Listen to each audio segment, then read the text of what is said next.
Defining Duke, an Xbox podcast, is brought to you by, well, you. If you want to learn how to support the show, go to patreon.com/laststandmedia.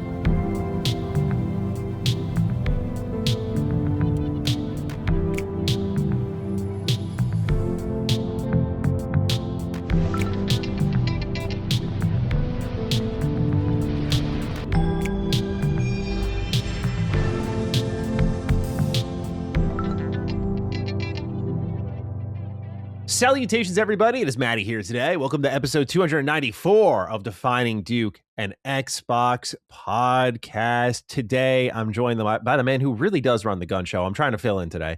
Lord Cognito. How are you doing today, good sir? Flying on the seat of my pants, but we here. We here, man. We here. It's the countdown to Gamescom and so many things going on, man. Like we talked before, it's just...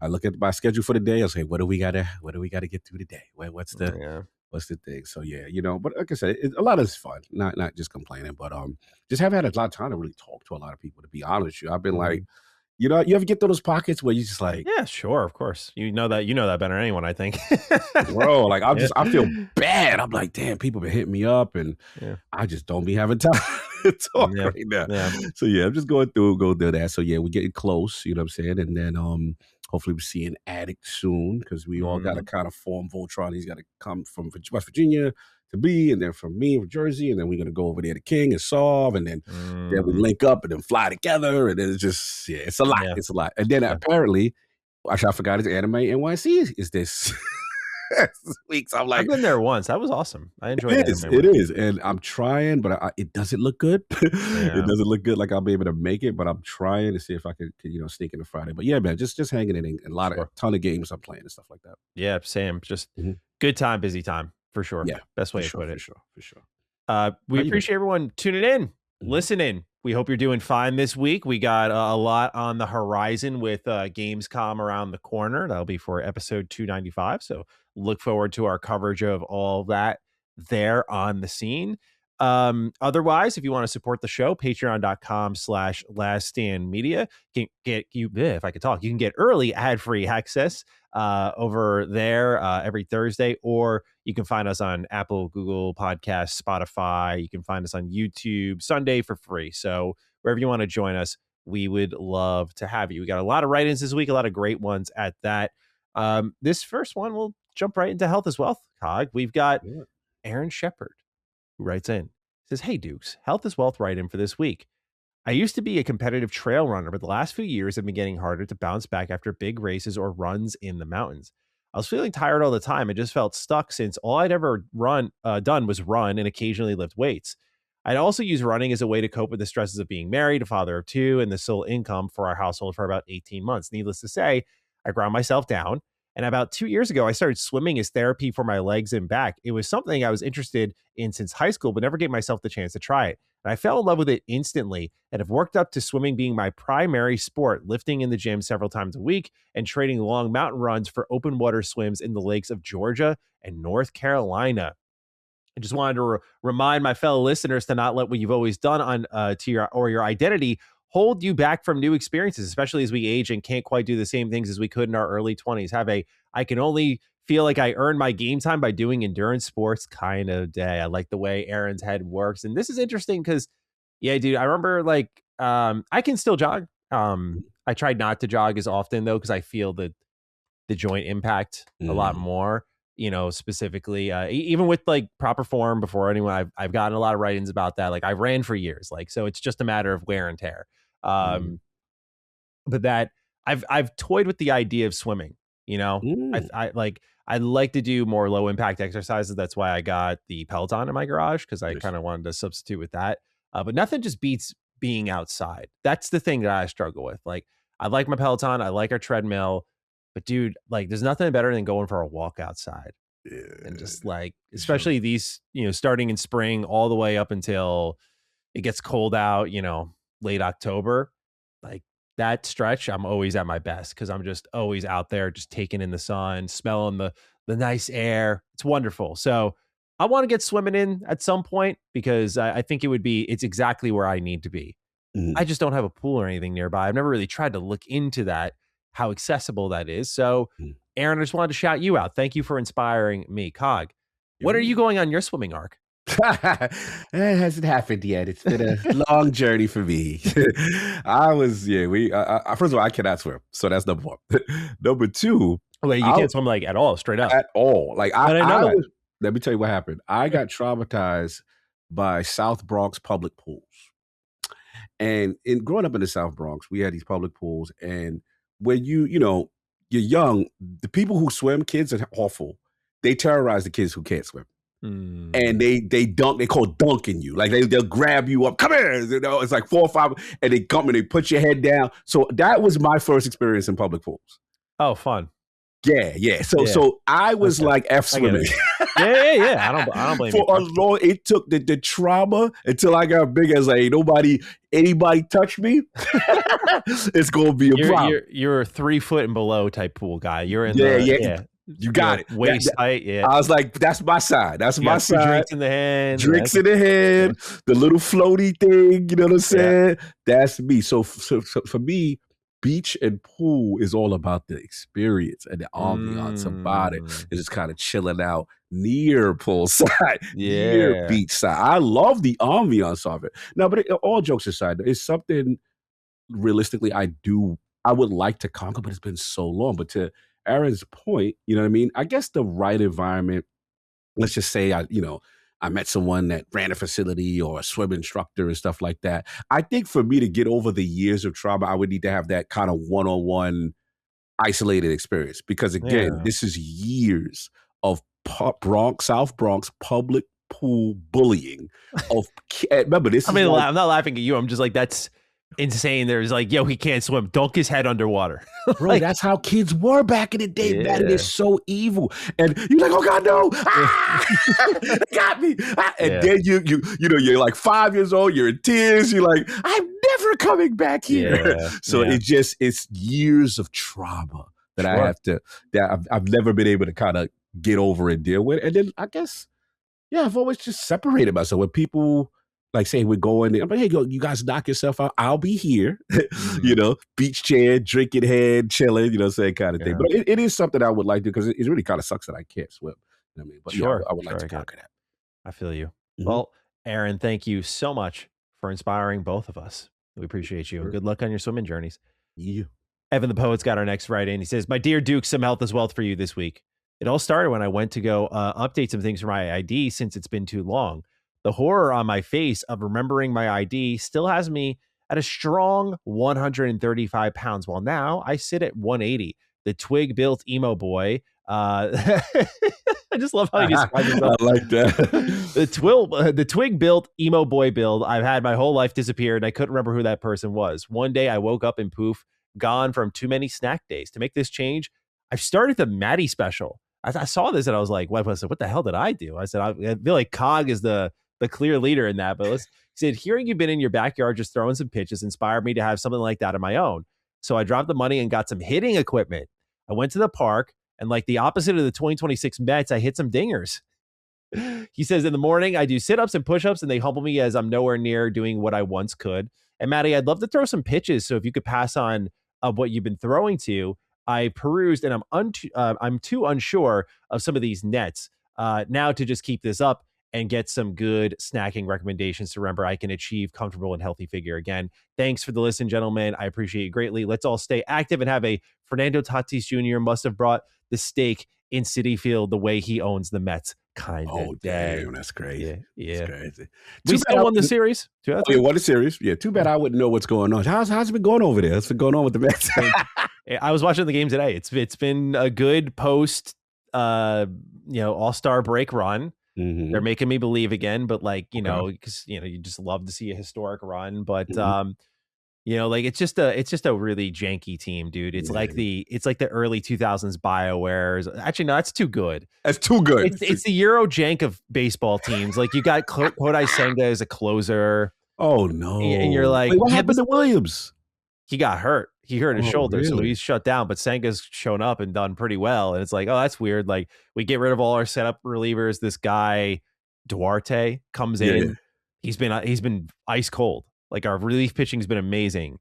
Carson Bench is on fire. He's like gunning Bench people out. Oh yeah, nice. I like that. Yeah, I like that. But it's like underneath all of the jank, there's that charm. It's truly the Euro jank baseball team. But yeah, they're fun to watch. I don't know, like I'm embracing all the baseball I can, just because like no doubt there's gonna be a lockout next year, and that's gonna really depress me. Like that's so for those who don't know, I don't think anyone knows, every night before I go to bed I just watch baseball. Like I just catch up on like all the games, and just it's just my like home away from home. I really love it. And when it's not around, I'm considerably sadder because I don't care about like any other sport quite like. I love hockey, but like the Rangers fucking make me so mad. I hate their ownership. I'm the biggest Rangers fan, but I hate them right now. I'm like, I'm really against it. I didn't watch a game last season because I knew they were going to fucking be awful. Like, yeah, it's just like that type of boycott. I'm like, no, you don't need my TV time.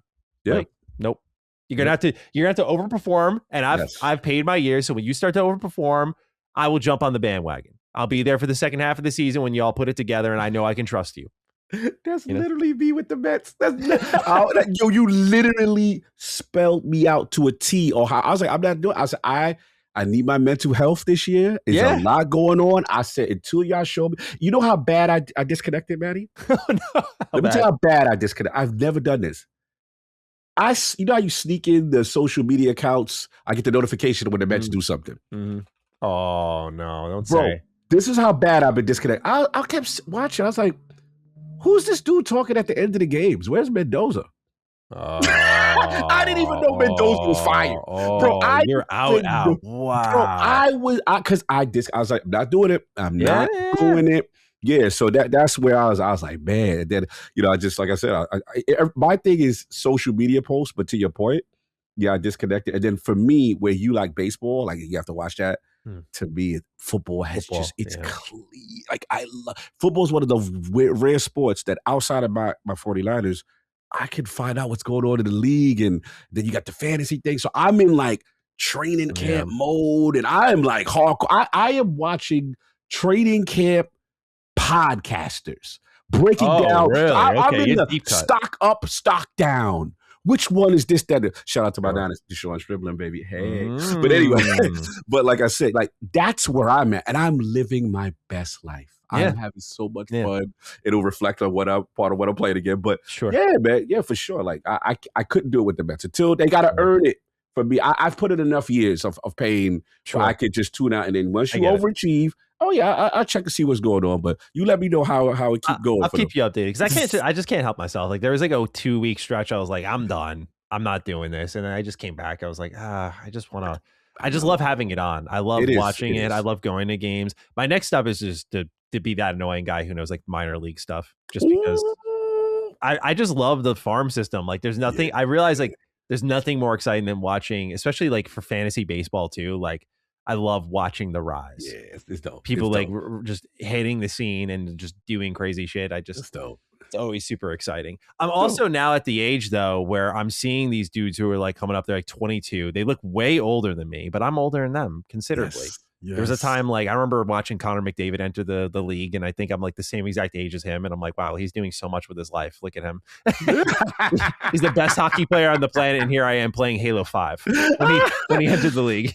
Bro, the thing for me now when you get to my age is all the retirements, and you're like, oh my God, I remember this person was like a sensational rookie just coming into the scene, and you're like, yo, this person's career is over. This is crazy. Like, it's interesting, like to see the timelines of sports and how it plays out. Yeah, I feel you. Evan, to answer your question about the throwing now, I mean, first off, I guess I should say I think it's awesome what you're doing, man. Like, I love just going out there and throwing the ball. Like it's just nothing more than playing catch with myself, but I just find it like throw on some headphones, just go out there, and just to me it's a very good grounding exercise. Like you just put yourself back in the world for a moment. And I mean, I do this more so because for me it's like I'm online so often that it's really I've learned in my work on myself this year, it's really important for me to find something where I can just like touch literal grass and just listen to music, not game music, like listen to just something else and just kind of lose myself in a different part of my life. So I think it's awesome that you're doing that. It's good working up a sweat. To answer your question about the net, I have the DSG5 position baseball / softball trainer. It's like it's like a net that like there's the front, there's the bottom part that's on a slant, and then it goes up straight afterwards. And it's kind of like an upside down Y. And so the low part, you throw the ball there, and it basically, that's what I typically, throw at, because it's the best way to play catch for yourself. But if you really want to like get moving, like you can throw it straight down the middle, and you can run and do some ground balls. To be clear, because you said pitching, I mostly just throw. I did, as I mentioned to Cog, like I got carried away and was like trying to pitch the first time I was out there, because I was just like dreaming and pretending I was on like, on the big field and everything like that. I hurt myself. So I was like, I'm gonna like, as I've eased into it, I now throw a bit harder. And it's been cool to see the progression of like, oh, like when I hit it and it rockets back, I'm like, okay, Matt. All right. Okay. Chill, bro. But yeah, it's just been a lot of form work and just balance work and all that stuff. But enjoy. Let me know if you pick it up, and I hope you have fun. It's a really good time, dude. All right, last one here goes to Chief Adam. He had an important write-in as well that I wanted to showcase for Health as well. He wrote, "Hello, Dukes. About 2 months ago, my best friend of over 20 years passed away due to heart failure at age 34.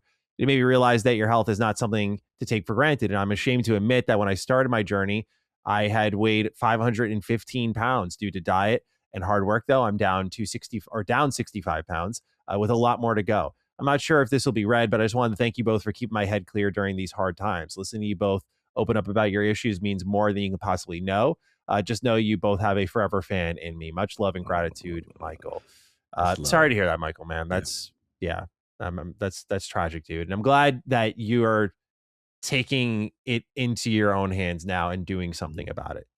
That's the most important thing. But that's a lot of what brings me to this show, is like, there's a lot of weeks where it's like, this is a topic that like kicks the hornet's nest or stuff, but it's like these segments here, which I know a lot of people skip, but it's these segments here that make me like want to do it, because it's, I like the idea of positive impact where it makes sense.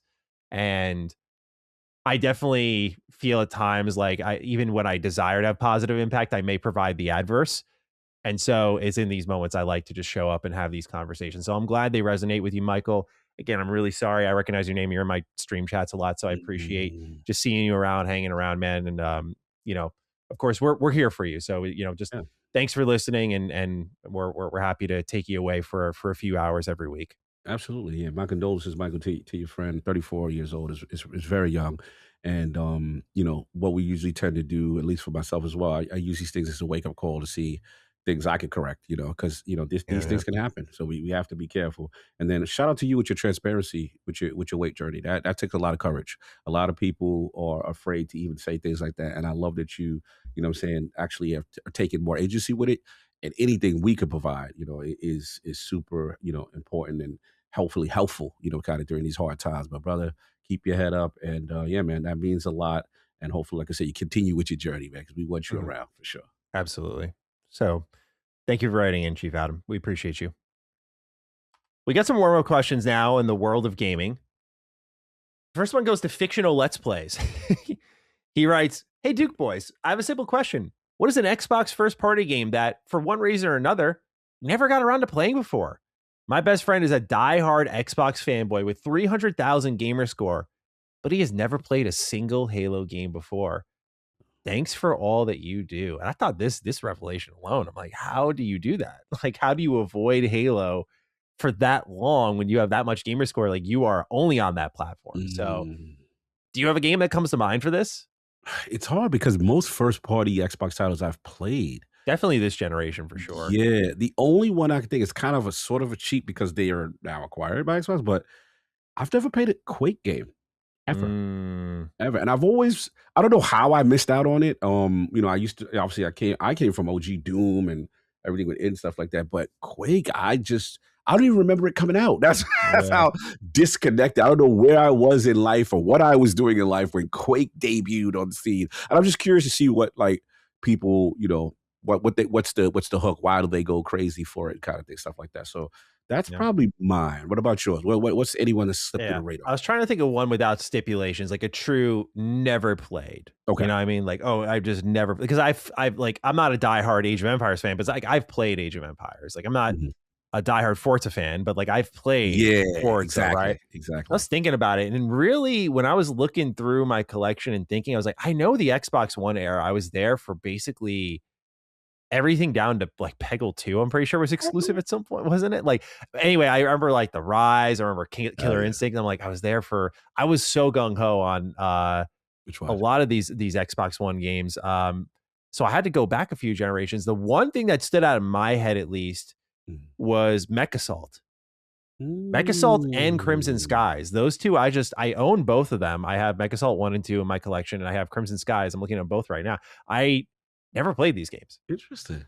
Just never. Yeah, like I've heard great things about both of them. You know, I think it's because I've always told people, I don't know really what it is. I've always had an aversion from playing vehicle-based games. Specifically when I was growing up, there was just something like, I think that's what made me fall in love with Star Wars Battlefront. It was the vehicle and the clone trooper, where I would play games like Star Wars Clone Wars first, and you were just always in the vehicles.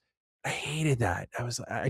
I wanted to be the common stormtrooper, the common clone trooper. Like, to me, that idea was so cool. And I think that's just source really, so the Forza hate. We get to the source. Yeah. Oh yeah, dude. This Forza hate goes deep, bro. This is yeah.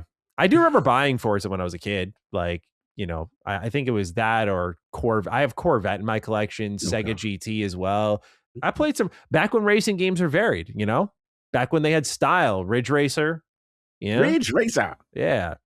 Those games had incredible soundtracks, not just Ridge Racer, but like I was surfing around the internet a bit, listening to some random ass music, and I found one for, I'm going to get the exact name here, because I want y'all to look this one up when you get the chance here. This is to me like a very deep cut. It was a PlayStation 1 racing game. I think it was like FS1 or something like that. Give me a sec to find it, but anyway, there were a lot of racing games back then. Burnout, I played. Yes, Burnout's a classic. I played the MX versus ATV. I think that's really the source of it. I played just a shit ton of these games when I was a kid. You know, up to Fuel. Do you remember Fuel on the 360? Yes, I remember Fuel. Yeah, Motor Storm. Like, ladies and gentlemen, like, you're kind of talking. Now I think I got to put some respect on my name. You're kind of talking to an OG Forza bro here. Like you might want to check yourself. I don't know about your gears and your axles and your and all that stuff you do with your car to make it turn like 0.2 seconds quicker. I don't know any of that. But you're talking to a man who's been behind the wheel since like 2000. Let's put some respect on my name. You're a racer, bro. You're a lapsed racing bro. You know what I'm saying? Retired. Yeah.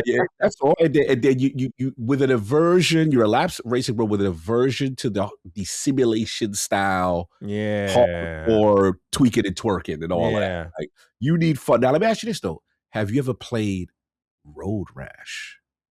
No, I don't think I've even heard of that. You would love Road Rash. You would love. Now it's motorcycle. But it's fun. It's motorcycle with combat. Knocking people off the road. Yeah, it's bad. Like, Road Rash was the GOAT on Genesis. The greatest Road Rash, though, is for a lot of people that sadly didn't get a chance to experience because 3DO was damn near 700. The 3DO version of Road Rash. I tried. Continue. What? No. I looked up Road Rash for the game, and I see video game series, and I click on images, and I just saw a bunch of people with Road Rash. Oh, damn. Yeah. I was like, oh, okay. Sorry, please continue. There you go. Yeah, okay. You talk about the legit thing. That's hilarious. Yeah. I was like, that's not Rash, what I was trying to see. From EA Sports, from EA, bro. It was like motorcycle gang racing, and you would fight your way to the top. Right. And like when you get, like you got a whip and a chain and a bat and you can just hit, like, it was crazy work. But then while you're racing, you got to avoid the cops. And then the cops could pull you. It was, so you had a little bit of like Need for Speed, a little bit of, like, bro, that game was so fun. But the greatest Road Rash version was the 3DO Road Rash. And it had one of the greatest soundtracks It had what's your people? Soundgarden. Ever heard of this group called Sound? It's a group of old heads, y'all know, old metal heads, y'all know what it is. This group was popping at the time. I don't know how they got the deal exclusive, and they had this, bro. It was graphically superior to the Genesis. That legitimized, was one of the titles, 3 titles that legitimized my purchase 3D. Was that and man, it was crazy because it basically was Chip Hawkins leveraging his EA CEO-ship to make the 3DO and get all these relationships. But they had some games, man. But Road Rash, oh man, you should go back on that. That's one, man, I think you would really love. I missed that game. That's an OG. Speaking of which, I found the soundtrack. It's from F1 Racing Championship on the PS1. I know who made that. F1. Wait, was it F1 Racing Championship? Who's the dev? I see Ubisoft. Oh, that baby. Ubisoft was at least the publisher. Video System, I think, is it? Yeah. If anyone's curious for the specific track that I love, listen to the Theme of Montreal from F1 Racing Championship. It's like this classic kind of chill drum and bass sort of soundtrack you'd find in the old racing games. But like their soundtrack is, I listened to the whole thing. I'm like, this is so fucking good. I was upset it wasn't on Spotify, but I get why it's not. But I would love this type of game back in the day. Yeah, this was when I was in my F1. Like I was big into, I had like a pocket where I thought I was like huge into indie racing and F1 racing. And I would follow the races. I know these guys. Like, bro, I was hell no. I was frauded for I was an aficionado for like 2-3 years. Because you got that one friend who's the legit fan. Yeah. And then he tried to get you in. And then all of a sudden now I'm tuning in to indie races. What's these guys? Martin, Paul, Tracy, and oh my God. Obviously the Andretti brothers and stuff like that. And then F1 was a little bit too hard. But yeah, I used to play these games. And we used to, he would be the dude that would do like, oh, we've got to do 50 laps, bro, with pit stops on. And it's got to be like he... You know what I'm saying? You're drafting, bro. So you were like really brought into the Forza Bro culture early, like like, more so of the indie and kart and the F1 scene. Yeah, but that sort of behavior that they behave, that sort of no, we need pit stops. It's like, who are like, what is this? The driving game equivalent of like shotguns and snipers only? Like, like what is this? Is that the fun part for you guys? Like when I pick up a shotgun or a rocket launcher in Halo, I'm like, oh yeah. And for you, it's like it stops. Nothing like it. Fact. Shout out to my boy Marco Colbera. I know if you're listening, that was you. You used to try to influence me and Saul. Saul wasn't with it, but I fell down a rabbit hole and I got excited. And bro, it was crazy. Oh, it's so good. Yeah, so that was a good question. I appreciate that fictional. Yeah, so that for me again, Crimson Skies and definitely Mechasol. Those are 2 I'm looking at. I'm just like I never got to them. Lot I did get to though. Pretty happy with my performance on the Xbox platform. Nice. All right, this next one comes from Make America Grot Again, and then we'll get into the rest of the news. He says, greetings, Duke boys. If you want to know how over it is for physical games, look no further. You can now purchase digital game codes directly from DoorDash. For some reason, no PlayStation codes on Xbox and Nintendo. Regardless, digital is being pushed literally everywhere, and we are cooked. I thought I could have sworn. Hold on, let me check. Is GameStop on DoorDash? I'm pretty sure. I see it. Yeah, it's getting to the point. Okay, they did part. Okay, I am correct. This is years ago though. They partnered with DoorDash, and so GameStop tried to help. They were like, "Y'all won't leave your house." And you're like, "It's too convenient." So we'll have you pay a little extra for someone to do it for you, and that still wasn't enough. Now, as a huge DoorDash fan. I don't hate this, Same. I don't mind it. Listen, DoorDash, Uber Eats. I'd be a hypocrite if I was out here saying, this sucks, bro. It's like, dude, I love the convenience of getting the food delivered to my house. Restaurant quality. Facts. I'm at home. Bro, I hate the pandemic for it, man. I was so against this stuff. I was like, why don't you just go out to eat? That is all I ever did. I was like, why did you go out to eat? And then I was like, well, I can't go out to eat. Therefore, comes bring to me it to now. You. And me and you the same, because it in a sense, like I love the idea of going to a restaurant, hanging out, and going to eat. But yeah, during the pandemic, and then like I said, because of the nature of what we do, And sometimes you got that window. You've been at your desk, your computer for hours. And then you got a small window. So if you time it up, you had the DoorDash come through. It's ready. Perfect. Yeah. So it's like, I can't be a fraud and be like, nah, this has not been something that's been very conducive and helpful to my lifestyle. 100%. You know what I'm saying?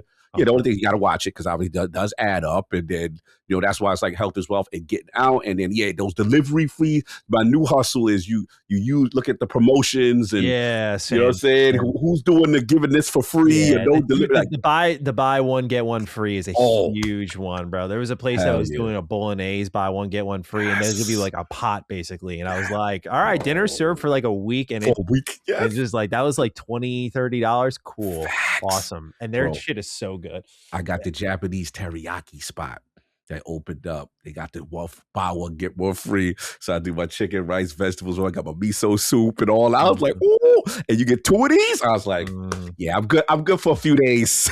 For sure.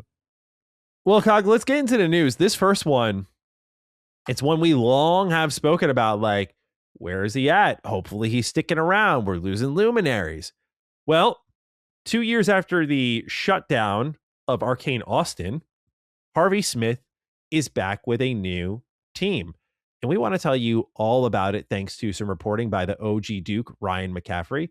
And alongside that, we get a little additional insight onto the final days of Redfall, which I thought was a fun little tidbit here. And I thought it was also important because Harvey kind of highlights some of his reflections, as like the studio head at the time, like, the blame falls to him, right? So like, how is he taking away from all of that and applying it to this new team? What's the benefit here? So I want to read Duke McCaffrey's post here, where Harvey says, my favorite gaming memories come from seeing players approach challenges with creativity, deep diving into our world building. We try to reward players for their curiosity and exploration. At our new studio, we're building exactly the kind of single player games we're most passionate about.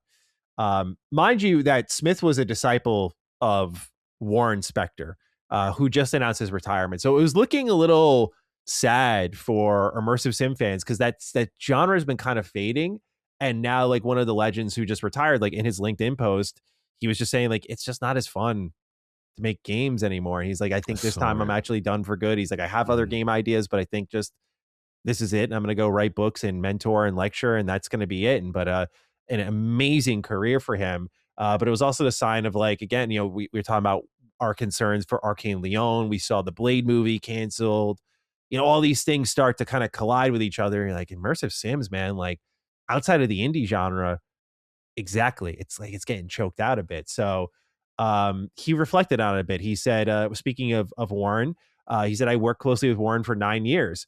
We still go out to lunch now and then. Recently, he gave me one of his guitars after we ate a bunch of Mexican food. My feelings for Warren are deep and complicated, but mostly I feel admiration and gratitude for Richard Garriott, too. So much good came from Origin, places like Austin or Boston or cities in Europe. Experience flourishes now and then as creative leaders get something going, a scene. The entire industry is deeply hurting now, Austin included. And I'm just thrilled to be back and announcing Black Pony Immersive, making another run to try to create magic for players. Having the team we have, including Ricardo Bear and people who worked with us on Deus Ex, Dishonored, and Prey, just feels like a dream. We are on fire for single-player, narrative-driven, first-person immersive sims. Which I was like, hell fucking yeah. Okay. The article continues on saying, I asked about lessons learned from Arcane to hopefully help lead Black Pony to a better fate. And Harvey Smith said, in my mind, that's a tricky emotional question. I loved my time there with Rafael Coantonio, Ricardo Bear, Ben, and everyone else. I worked at Arcane for 16 years. Part of the company is still around in Lyon, where it started. During my years there, we went back and forth between Texas and France. The company released Dishonored, Prey, Dishonored 2, some great Dishonored DLC, Death of the Outsider, Mooncrash, and Deathloop. We worked on a few other projects too, including Redfall at the end. You say a better fate, but honestly, imagine if, like Arcane, our new studio lasted 27 plus years and released at least 4 to 5 absolute bangers on top of being a super fun, interesting place to work, a place that experienced what I can only describe as electric fan support. If that happens again, I will absolutely count myself as blessed. I would feel lucky in that extreme to experience that again. And I don't know of many places that get that much joy and creative success. It's just so rare and very hard to pull off. In conclusion, when asking Harvey about how he felt the kind of sense of responsibility carrying the torch for immersive sims. He said, always, until I am dead. I'm playing the Killing Stone right now, a super clever deck builder on Steam. So I have some range as a player. That said, immersive sims are my favorite. I'm hyped for any that come along. High hopes for Judas, Marvel's Blade, Raph's new game at Wolfeye, Gloomwood 1.0, Secret of the Weepstone, Project Shadowglass, Peripetia. I'm sorry. This is the one game of this list I was like, I've never heard of that one. Clockwork Revolution, Distant Shore, Brittany, the one with the giant Eastern European cop. That one looks awesome. And maybe even a new BioShock game. More games than I actually have time to play, end quote. Smith is joined at Black Pony Immersive by longtime Arcane Austin collaborator Ben Horn and Ricardo Bear as they build out their team. Now, with all of that in mind, of course, it would not be fair if we didn't acknowledge the last game that he directed, which was Redfall, and sort of talking a little bit more about that. You know, it seems like he walked away from the general collective experience at Arcane with a spirit of gratitude. But to get a little bit deeper into those final moments, he spoke to the games business. And Smith revealed that the first time that he had to negotiate with Microsoft to be let back into the office to ensure that patch 1.4 saw the light of day. He said, we finished the game and it was very poorly received. We then worked on it for a year. We patched thousands of bugs. We then got laid off, but we had in the pipe version 1.4. It was the only one, it was the one that fixed tons of stuff. So we went to Microsoft and said, I know we don't work here anymore, but can we please release this? And to their credit, they did not say no. They let 6 or 7 of us sign forms that we could come back into the building. After being fired, we released 1.4, which I think if we had that on day one, it wouldn't have set the world on fire, but it was a much, much better game. He says, that was a difficult project. Arcane is very specialized, but the industry is growing and there's always more mouths to feed. And it's great when you can reach a wider audience. We got swept up in the games as a service thing, and I had the foolish chutzpah to assume that it would always work out for us. We can do this. Let's take what we love and mix it with games as a service and do different mechanics by day and night and have character classes. Then in the middle of that, COVID happened, end quote. So just an interesting combination of a reveal, and I appreciate the reflection because we never really got a Harvey Smith postmortem. The most we've really seen of Harvey was, at least in my head from what I saw recently, when we were seeing the Dishonored renaissance on social media. People were like, oh my God, I love Dishonored. It's like, yeah, I want a third one. Rafael Colantonio, who was at the head of Arcane at the time, rounded up a bunch of ex-Dishonored people, Dinga Bakaba, Ricardo Bear, Harvey as well, and they sat down and played through the game together. And it was the first time they'd done it together in ages. Like, Rafael and Harvey explained, like, they played the shit out of this game before it came out, so they didn't play it after it released. They're like, okay, cool, like, on to the next thing. So I just thought that for those who want to see more into getting into the minds truly on how they like beat for beat made Dishonored and just listening to them reflect on those things, it's a really awesome, entertaining, informative watch. But also, I've always loved Harvey Smith. He made an impression on me. Like, I was introduced to his work later than most. I was introduced to his work with Dishonored 1, which is one of my favorite games from growing up and playing games in high school. I remember playing this and being like, oh my God, Bethesda, they don't just make Fallout stuff. They can publish beasts like this. And like, I did like ghost playthroughs. It was really unlike anything I had truly experienced up until that point. Just this supernatural assassin turning into a fish and swimming through a pipe to get out of a building. Like, just all this kind of creativity at the forefront. But it's his spirit as a human being, particularly when you listen to him in interviews, and you've interviewed him, so you know better. But for me as a listener, I always respected, I think it comes from the New York sports angle with me. I always respect someone who gives very thoughtful answers. Yes. Like, it's never just like he did interviews with multiple people, and each set of answers he did across the games business, gamesindustry.biz, IGN, were all different, kind of tackling different angles.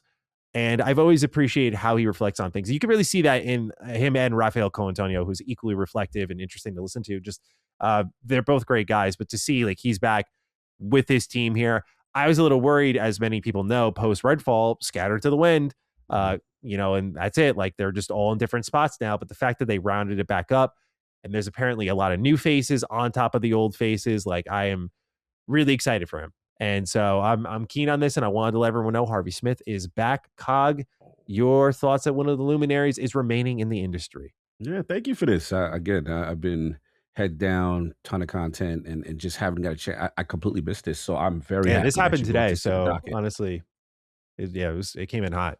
Oh yeah, this is awesome, man. Good for him. This is a luminary, and again, it's one thing that I like about what he said is, obviously forming the studio, but keeping the spirit of the DNA of the genre alive, right?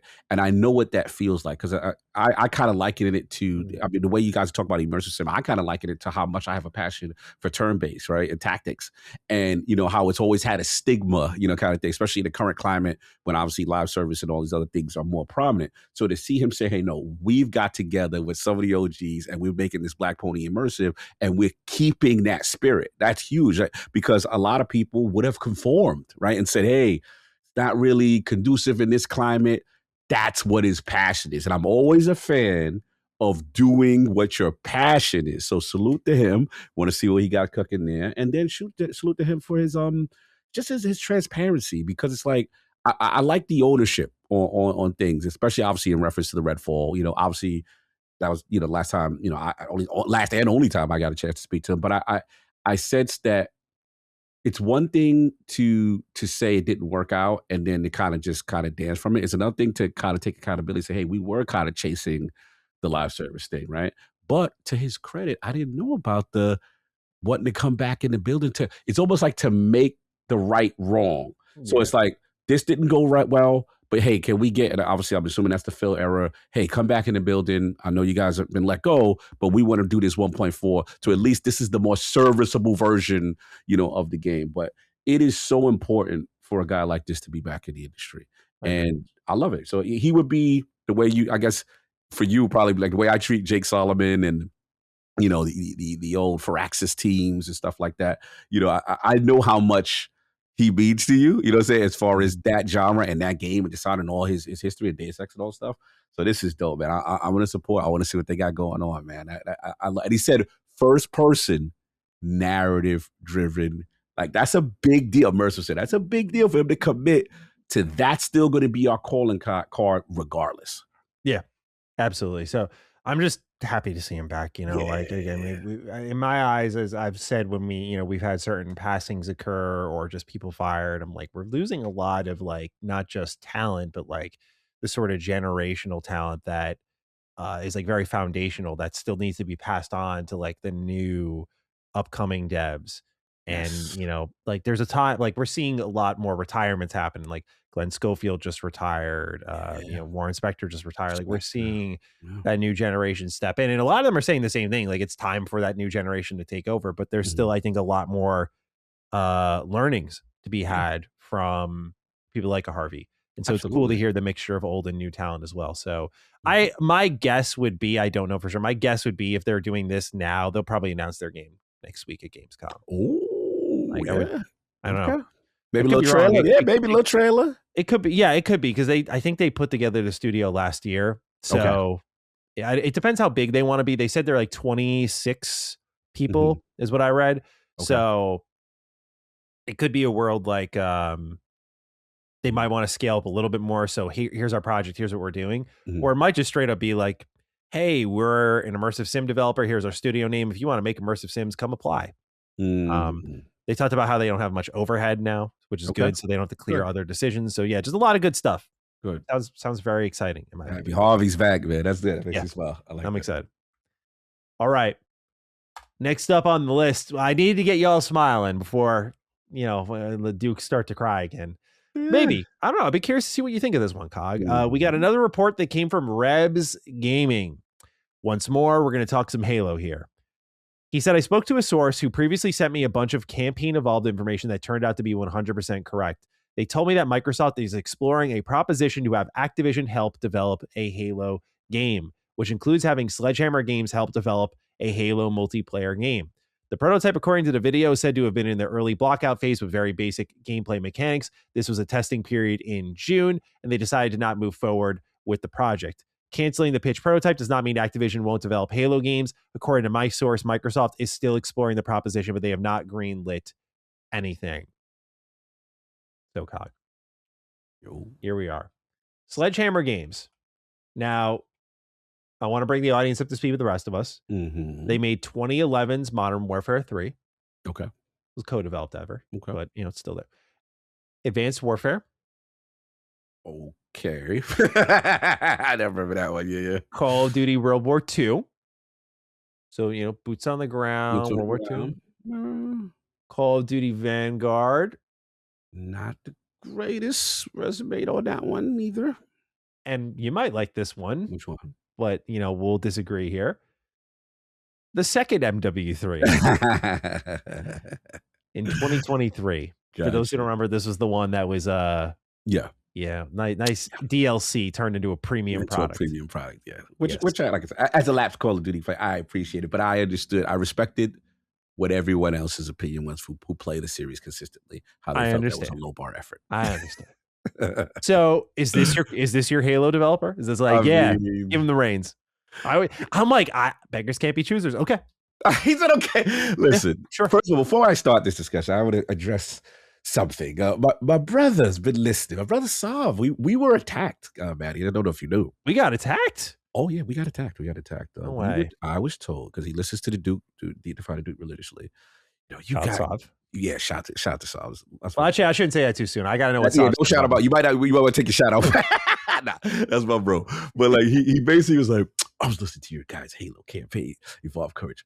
Because he's playing it right now. He's like, oh, it's cool, it's decent, He's like, this is the problem with you guys, you're so hardcore, and you want it to be how it was, and this is something different, and I just feel you guys were so unfair, and I'm like, really? That's enough, Sav. That's enough out of you. Yeah. So he went on a diatribe. It was funny. So I let him get his balls off on IOP, and it's kind of thing. So I just said, okay, and my only counter was, okay, so as a result, how do you feel about the 1.2 million in soft sales? Because clearly it's not just us hardcore guys that are upset. It was not well received. But in fairness, we talked about the price point. We talked about no multiplayer. In fairness to him, if I had to say this before I answer, so you're gonna like my answer, Sam, if you're listening. All right. So here's my thing. In reference to the Rebs report, look, is Sledgehammer the greatest steward? I would say probably not. There's probably better choices. But if this was something that they want to experiment with a multiplayer mode, why not? Because my thing is, at the end of the day, I'm willing to see. I'm at that point where I'm willing to see, even if it's a spinoff, I'm willing to see what it is. But here's the reality, though. This was canceled, right? Whatever this pitch they did wasn't enough to get green so early too. Yeah, they're like, now they got to such a basic level, and they're like, nah, a month later, nah. They got the booth days like that, like, stop. Nah, we good, bro. We good after the first verse. We good. You don't got to punch in. I'm just like, dude, I don't know, man. Like, you got that early, and they're like, we're good, B. Like, yeah. Like, I think of that Drewski show where he's like, get him the fuck out of here. Yeah, could have been records. Yeah. Like, we heard the first. Now we good, fam. Yeah. You don't have to do the hook of the bridge. You're good. So that's the energy I got. And it's until you broke down their resume, bro. I remember Vanguard was not. I think the only ones that were worse, if you would have added than the ones that you mentioned, was like I think it was Ghost. I didn't like it. No. Which one? Who was Advanced Warfare? Advanced Warfare was Sledgehammer. Yeah. Yeah. See. Yeah. Nah. Yeah. That's exactly. I was like, Advanced Warfare to me was this was younger Maddie. This was like I still play COD every year. I never missed COD, and that was my backbreaker. I was like, I fucking hate this. Like, what have you guys done? Because that was when they were getting smoked by my book. Shout out to Legendary, rest in peace, Vincent Pella. Yes, they were getting smoked by Titanfall. That was the wave, and they felt, all right, let's copy that. Let's try to add this into, and the wall running. I was like, nah, that ain't it, bro. That ain't it. So no. So now that I think about it, yeah, they didn't get out the first verse of their rhyme, and they shut the power off in the booth. So and that was it. So yeah, but, yeah. Yeah. But I guess looking into the future, right? Like, let's say they stick with the Activision stuff. I mean, I think there's two conversations we can have here. One is like, how would you feel if they just kept going? They're like, try something else. With Sledgehammer? Yeah. It depends on what the project is, but let's say it's as described here. Like, they're going multiplayer with Sledgehammer. Mm-hmm. Do you think this is like a sort of, thing you'd want to see them explore still? Here's my issue. My issue is I don't feel multiplayer is really the problem, to be honest. Like that's multiplayer. Activision could service multiplayer better in the sense of having the consistent content drip that is needed for a lot. They're equipped for that. the question comes down to the style of multiplayer, the quality, and then the developer. So yeah, would I be like completely upset if they did it? No, but I don't know if Sledgehammer within the Activision family is the one to do it, right? Second, I'm just like, what happened to why are we getting the C team? Like, there's like, yeah, like where's Treyarch? Treyarch. Yeah, like why are we dealing with? Is it because they have nothing to do? Like maybe that's probably exactly what it is. But I just don't like, if we're gonna treat Halo like a tentpole, let's treat it with the proper respect, the highest talent, the people who understand it. And Activision does understand live service. I will say that. Not saying that Call of Duty is fundamentally comparative to, they're completely different games, but I'm just talking about the supporting of live service. They are excellent. You cannot take that away from Activision. So that's the only aspect I like this. But yeah, man, they're in a spot. They're in a spot, man. It's just it's a tough ask based on who they are. So I still stick with my initial, hope, which is you've got a lot. We talked about the Harvey Smiths and the people returning. We've got tons of generational talent on their couch right now. From Bungie, from Stay In. Well, I don't know for sure for Stay In. He may be at Netflix still, so don't quote me on that. But like, you've got to lure people in that know what this thing is. And at its core, let's get it back to that aspect. And then hopefully, we can, whether you rebrand that as Halo Studios, as the new version of Halo Studios with this talent, or you just have to give it to someone else. I know everyone's going to give it to someone, and I'm not fighting you on it anymore. I am not fighting on it. Now I'm like, I just want to know who the candidates are. Will I be mad if they gave it to Sledgehammer? No, but I don't feel they're the strongest candidate. It's just I feel you on that. Yeah. My other question with all of this is, they're so committed to Halo, cool, that they're willing to destabilize the Call of Duty pipeline. Strange. I think, at least, like, just from a business angle, I'm like, you got something going on over there. Mm-hmm. Do you really want to rock that boat? And by that I mean got something going on there financially. Right. To be clear, I don't know if quality is always consistent. Right. I like that new Warfare trailer though. You see the new one? The what? You ain't see the new Call of Duty trailer? No. I'm the Wu-Tang joint? Oh no. Oh no, they go hard. It go hard. Okay. I'll send you to Charlie. I'll send you bro. I was like, okay. Okay. I get it's one trailer. But it just felt I feel you. So natural. It felt like a throwback to the old Call of Duties with a story. I was like, okay, this looks like it might be so. I keep my eye on you. So, but to your point, yeah, like that's the moneymaker. That's the gravy train. It is interesting to sit there and say, hey, you're going to take resources from something that needs to be annualized to put to that. That's a good point. That's a good point. So I wonder about the game plan here. I'm like, okay, so I mean, you're going to take what I would consider the weakest part quality wise. Right. And I'll say something in defense of them before anyone jumps into it. Because I know what's in everyone's head, and I can give them some kudos, but you're going to take the weakest part of their pipeline and put them over on Halo, and that's your disciplinary action to Halo Studios. Like, I don't know, man. Especially because, I mean, you put it perfectly too. I don't think multiplayer was really their weak spot. Infinite was fine, just the support wasn't ready. I agree. But their ability to create like campaigns and stories is not good, and I don't know if Sledgehammer is really the answer to that if they ended up moving into the single player portion of it all. One thing I will give Sledgehammer credit for is they have had to ship under some pretty tight circumstances multiple times in the Call of Duty pipeline. Good call. They've been set up for failure multiple times where still the games are bad, but games that were supposed to be DLC and turned into full products and kind of like put into massive crunchy development cycles, I don't specifically blame Sledgehammer for, based on what I know. I think it was mostly an Activision decision, but they got done pretty dirty, specifically with MW3. So that was their last Call of Duty. And then who's making MW4? I imagine it's... That's a good question. I know that trailer is going I imagine it's Infinity Ward. Yeah, it's Infinity Ward. I just wanted to make sure. Yeah, Infinity Ward always does Modern Warfare, but I just wanted to make sure. Yeah. So yeah, I mean,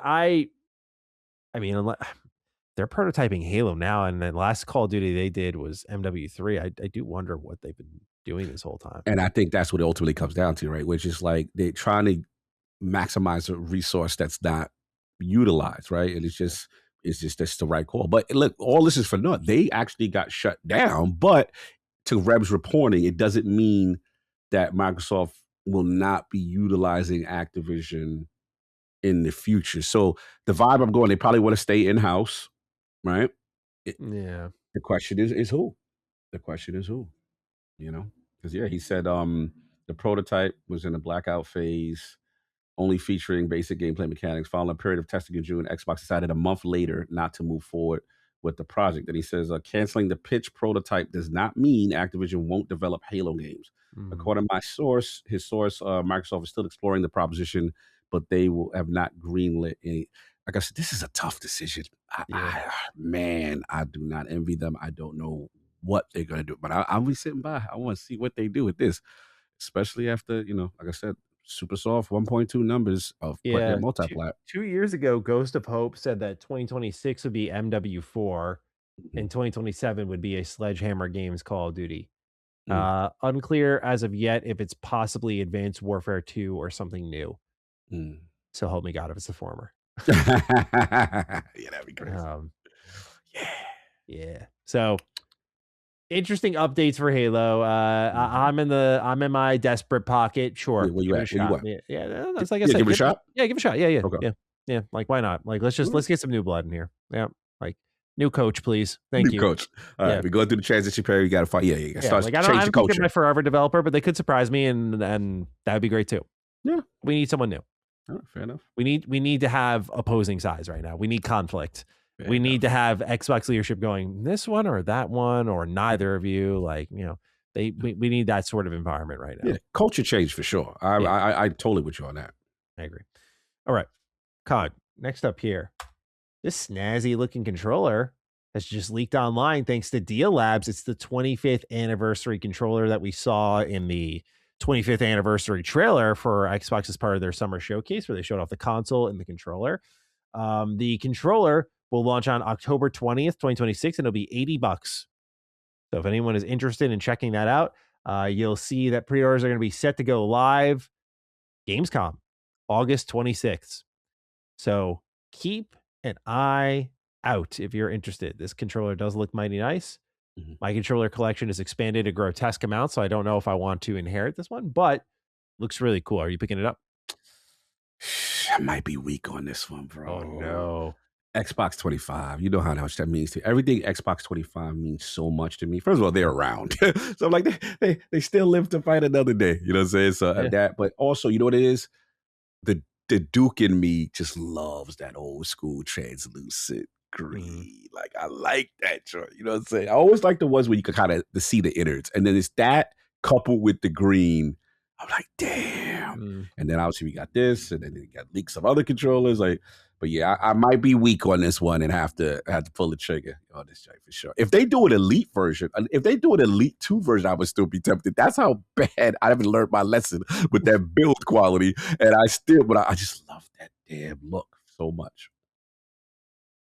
Yeah, it's honestly sick. So I'm gonna see how weak I get with it, but right now I'm doing okay. So we'll see. Might be an impulsive decision. Fair enough. Okay, this next one is it's got some interesting history to it. So walk with me a little bit here. Fallout 4 and Skyrim are getting new updates. They're specifically centered around Creation Kit. But given what Asha Sharma said about when she said, "We are Xbox," she put this post up, and I think it was, there's been so many, I'm starting to lose track, but I believe it was April, I want to say. And in that, they talked about like their 4 pillars. And for content, they talked about how they want to elevate creator-centric platforms like Minecraft, Sea of Thieves, and The Elder Scrolls. And obviously, as someone who's covered Bethesda for a while, it's that last part that I'm like, okay, what's their intent? What's their goals with all of this? And so, while this update for Fallout 4 and Skyrim might seem insignificant for a lot of people from like a sexy point of view, like, oh, there's like, where's the quests? Where's the new content? Like, where's the cyberpunk type stuff that we're used to? Where's new secret Easter eggs, all that stuff? You're not getting any of that here. What this Fallout 4 update does, it increases the BA2 archive limit from 256 to 1024. Effectively, what this allows you to do is accommodate a larger collection of mods. So you can install more mods, you can account for more mods, which is really good. But also very important, is that PlayStation now supports new file types for PlayStation creations. And this whole debacle goes back a decade ago and has not been addressed up until now. And they're finally fixing it on Fallout 4, but also on Skyrim. Now, to really get to why that's important, we need to go through some history. And I mean like literal history. Let's break it down. Let's go back. Fallout 4 gets revealed. It's Bethesda's E3 2015. And then the following day, here's Xbox's showcase. And out onto the E3 stage comes Todd Howard, and they show off their trailer again for Fallout 4. But at the end, he's like, and mods are coming to consoles. And this was a huge moment. Huge deal. I remember. We're like, yo, what? Like they're bringing, like they're taking that PC, like, and so a lot of the community did not know at the time the limitations that would be put on this system from both like technical infrastructure, power, the amount of mods you could have installed. It wasn't like PC where there was this expansive power suite. You were very limited by your PS4 and Xbox One. But we dreamt a little bit. We're like, oh my God, yes. And we didn't know the system would eventually be monetized. So there was a lot of, I guess, eyes wide open about it. Of course. Now, a lot of PlayStation fans are wondering, well, what's going on here? I want to get console mods too. Bethesda confirms after the fact that PS4 will also have access to console mods. So it's like, okay, cool. Everyone's taken care of. Now, Xbox got console mods first. Right. And it's hard to say, like, was it because of like an exclusivity deal or was it just because it was ready there? Mm-hmm. But basically what happened was Xbox gets the console mods in May and then it was delayed till June for PS4. Mm-hmm. And Bethesda said there were some problems. They said, and this is, I'm quoting Eurogamer, PC textures are used, which means memory and performance issues may occur. Bethesda said it's working with Sony on optimal texture exporting support in a future update. Secondly, sound files are currently not supported because the PS4 sound format is a proprietary format. Again, Bethesda said it was working with Sony, this time on sound file processing support in a future update. And thirdly, the PS4 mod storage limit is around 900 megabytes compared to 2 gigabytes on Xbox One at launch. And so Bethesda called on those who were uploading their mods to not make them larger than 900 megabytes, which also just inherently, I mean, even the 2 gigabytes limits it, but like, oh yeah, 900 megabytes, it's even worse, dude. Nowadays, it's a lot better. Like Starfield, you can load that up, and I think you can do up to 100 gigabytes of creations. Much different story there. So Bethesda posted an update in August, and they say on Twitter, we're working with Sony on Fallout 4 mod support for PS4. The process is still under evaluation. As we learn more, we'll share news. It's like, okay, this is a really strange situation here. Our man Pete Hines, famously outside. Big Pete. When he was talking with another Bethesda fan online, they said keeping players in the dark is hurting your company's credibility. And he says, I don't disagree. We have explained that to others, he puts in quotes, so that we can get/share an update. And so far, it has not worked. And the person responds saying, by others, I assume you mean Sony. And he said, I'm not going to get into specifics. If I was able to have an open dialogue and explain what's up, I would have long ago. So on we go. Yes. The beef continues on. Okay. It's now September. And we get a confirmation that there will not be any mod support from the PS4 front. I do remember that. Bethesda threw them right on the bus and said, unfortunately, we're not doing this because we cannot bring the mods that we want to, where the player has all of the creative control, and basically PlayStation's being a pain in the ass, is what they say. Okay. That was September. 1 month later, things get hashed out, right? They say mod support will come to Skyrim first, and we and Sony have worked hard to make this possible. Mods on PS4 will allow you to modify and create your own content using Creation Kit. You will not be able to upload external assets with your PS4 mods, but you'll be able to use any assets that come with the game, as most mods do. This inherently cut the system off at the knees for PlayStation users and mod makers. You have a limited infrastructure, so you have 900 megabytes to work with, and all you can really do is retool what already exists. So what you'd get, if anyone goes back into the Mr. Matty archives, you'll see I'm showing like the ring of infinite carry.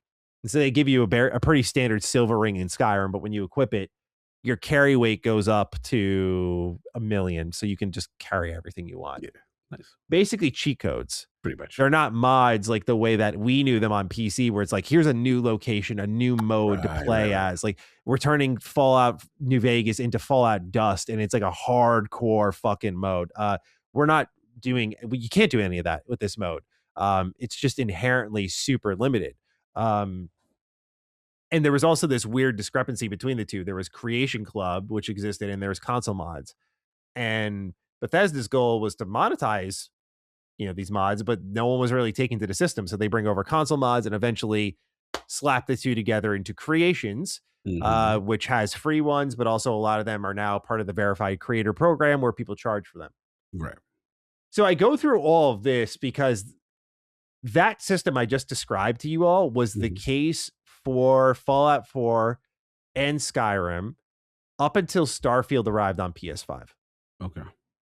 And now with this update, with all of this in mind, them saying PlayStation now supports new file types. So I start talking to some modder friends and I'm like, hey, like, what's the deal on this? Like, how are you feeling? Because this is their line of business. Yeah. So it's like, this is huge. They tell me like they're buzzing. Like, this is really big for them because you can now take those mods that existed on Xbox and PC and bring them to PlayStation. Yeah, so they could finally have, Yes. And this did not help the stigma that surrounds Bethesda games on PlayStation that have historically just been underserviced, whether it be like technically speaking. Yeah, technically for a long time. Yeah, like frame rates and crashing, all that stuff from like Fallout. I mean, really, you even throw in exclusivity, Morrowind, Oblivion exclusivity. Yeah, and then Fallout 3, New Vegas, Skyrim, all either run like shit, crash constantly, or Skyrim's case, it was like totally broken on PS3. Like, and then you throw this mess with Fallout 4 in there, and then when 76 was about to come out, people were asking about crossplay, and Todd Howard said Sony's not being as helpful as they should be. So they just have people wonder, like, why did they go to Xbox? I'm like, watch that history. It's garbage, bro. Like, they never prioritized the platform and Sony never prioritized them. It's just a really broken relationship. Anyway, I say all this to say that now PlayStation users are going to rightfully get the mods they deserve. And in turn, the creations, because now when these creators are budgeting out their projects, because these are like actual, game development projects, like they're looking at like copies sold and stuff, like now they can consider a much larger platform that they never were able to take advantage of. There are some mod makers out there that sell hundreds of thousands of units of stuff on these stores. And they had an entire market that they couldn't really access because, you're going to repurpose a lot of Bethesda's library, sure, but like to be able to throw in custom stuff changes everything. But now they can add in custom meshes, textures, scripts, custom voice work. And this is part of a broadening investment by Bethesda, from what I'm hearing, to really elevate creations a bit more. More proprietary tools for modders to access, no longer trying to use third-party tools, like giving them everything to make anything. Yeah. Wow. And so when you see the platforms that are evened, I'm left with two thoughts. Talk to me. One, I imagine if they've invested this much time and energy and resources, I think Elder Scrolls 6 will probably be multi-platform. Because of this, you feel big. Okay, I see. Not just because of this. I have a few other reasons, but like I think you can't have a creator-centric platform and be on two platforms. I think you have to be everywhere because you're now accounting for like thousands of modders who are going to make this their living. And I don't think you can really walk away from that. I think, there's a lot of money to be made. Oh, there's money to be made. Oh, yeah, so I'm left with that thought. Okay. But I'm also just left with the idea of like, this system's not going anywhere anytime soon. There are some people who, I think a lot of us have accepted it and seen the pros and the cons. You kind of weigh it out for yourself. Like, it's for me, who is someone who's like on PC with Bethesda games, I don't really engage with creations a whole lot. But I do feel like the system is also getting a lot better. And I do feel like it's yet to reach its ceiling, which is, Bethesda officially sponsoring stuff. Like they've contracted people to do content for their own games. So that relationship is firming up nicely, but they aren't at the point now where we all thought the system would be, which is like, my favorite creations team is King Ath Creations. Okay. They make what I think is the ideal sort of stuff for this system. So they make DLC sized stuff that you really, it's hard to tell the difference between them and Bethesda. That's fire. And it's a really huge compliment to them. I know Yes. a lot of people don't like Bethesda, but I think Bethesda makes a really great DLC, and it feels like they make proper Bethesda DLC. Mm-hmm. And they genuinely add to the experience. And they look at, when they project plan, they look at kind of what gaps are within said project and within the game. You know, like my favorite example is the Bard's College mod for Skyrim.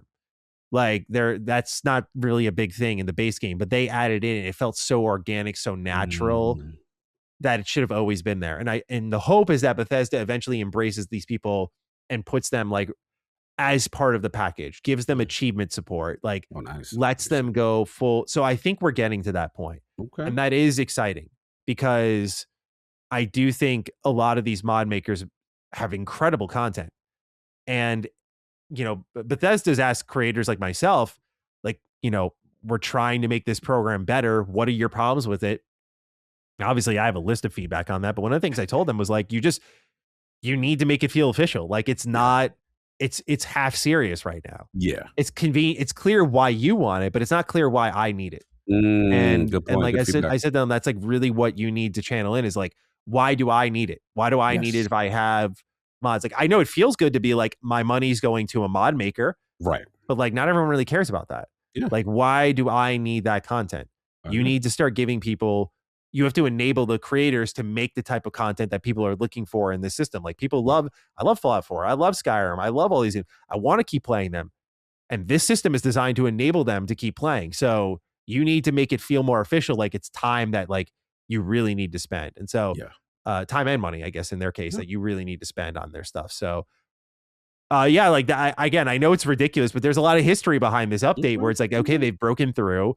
And I do think it has implications for their future that can, if you're not a psychopath like me, go dramatically overlooked. So I don't know if you got any thoughts on this, bro, but like, you know, feel free. That's all I got for you. No, I love the history, because I learned a lot, you know, in reference to this history.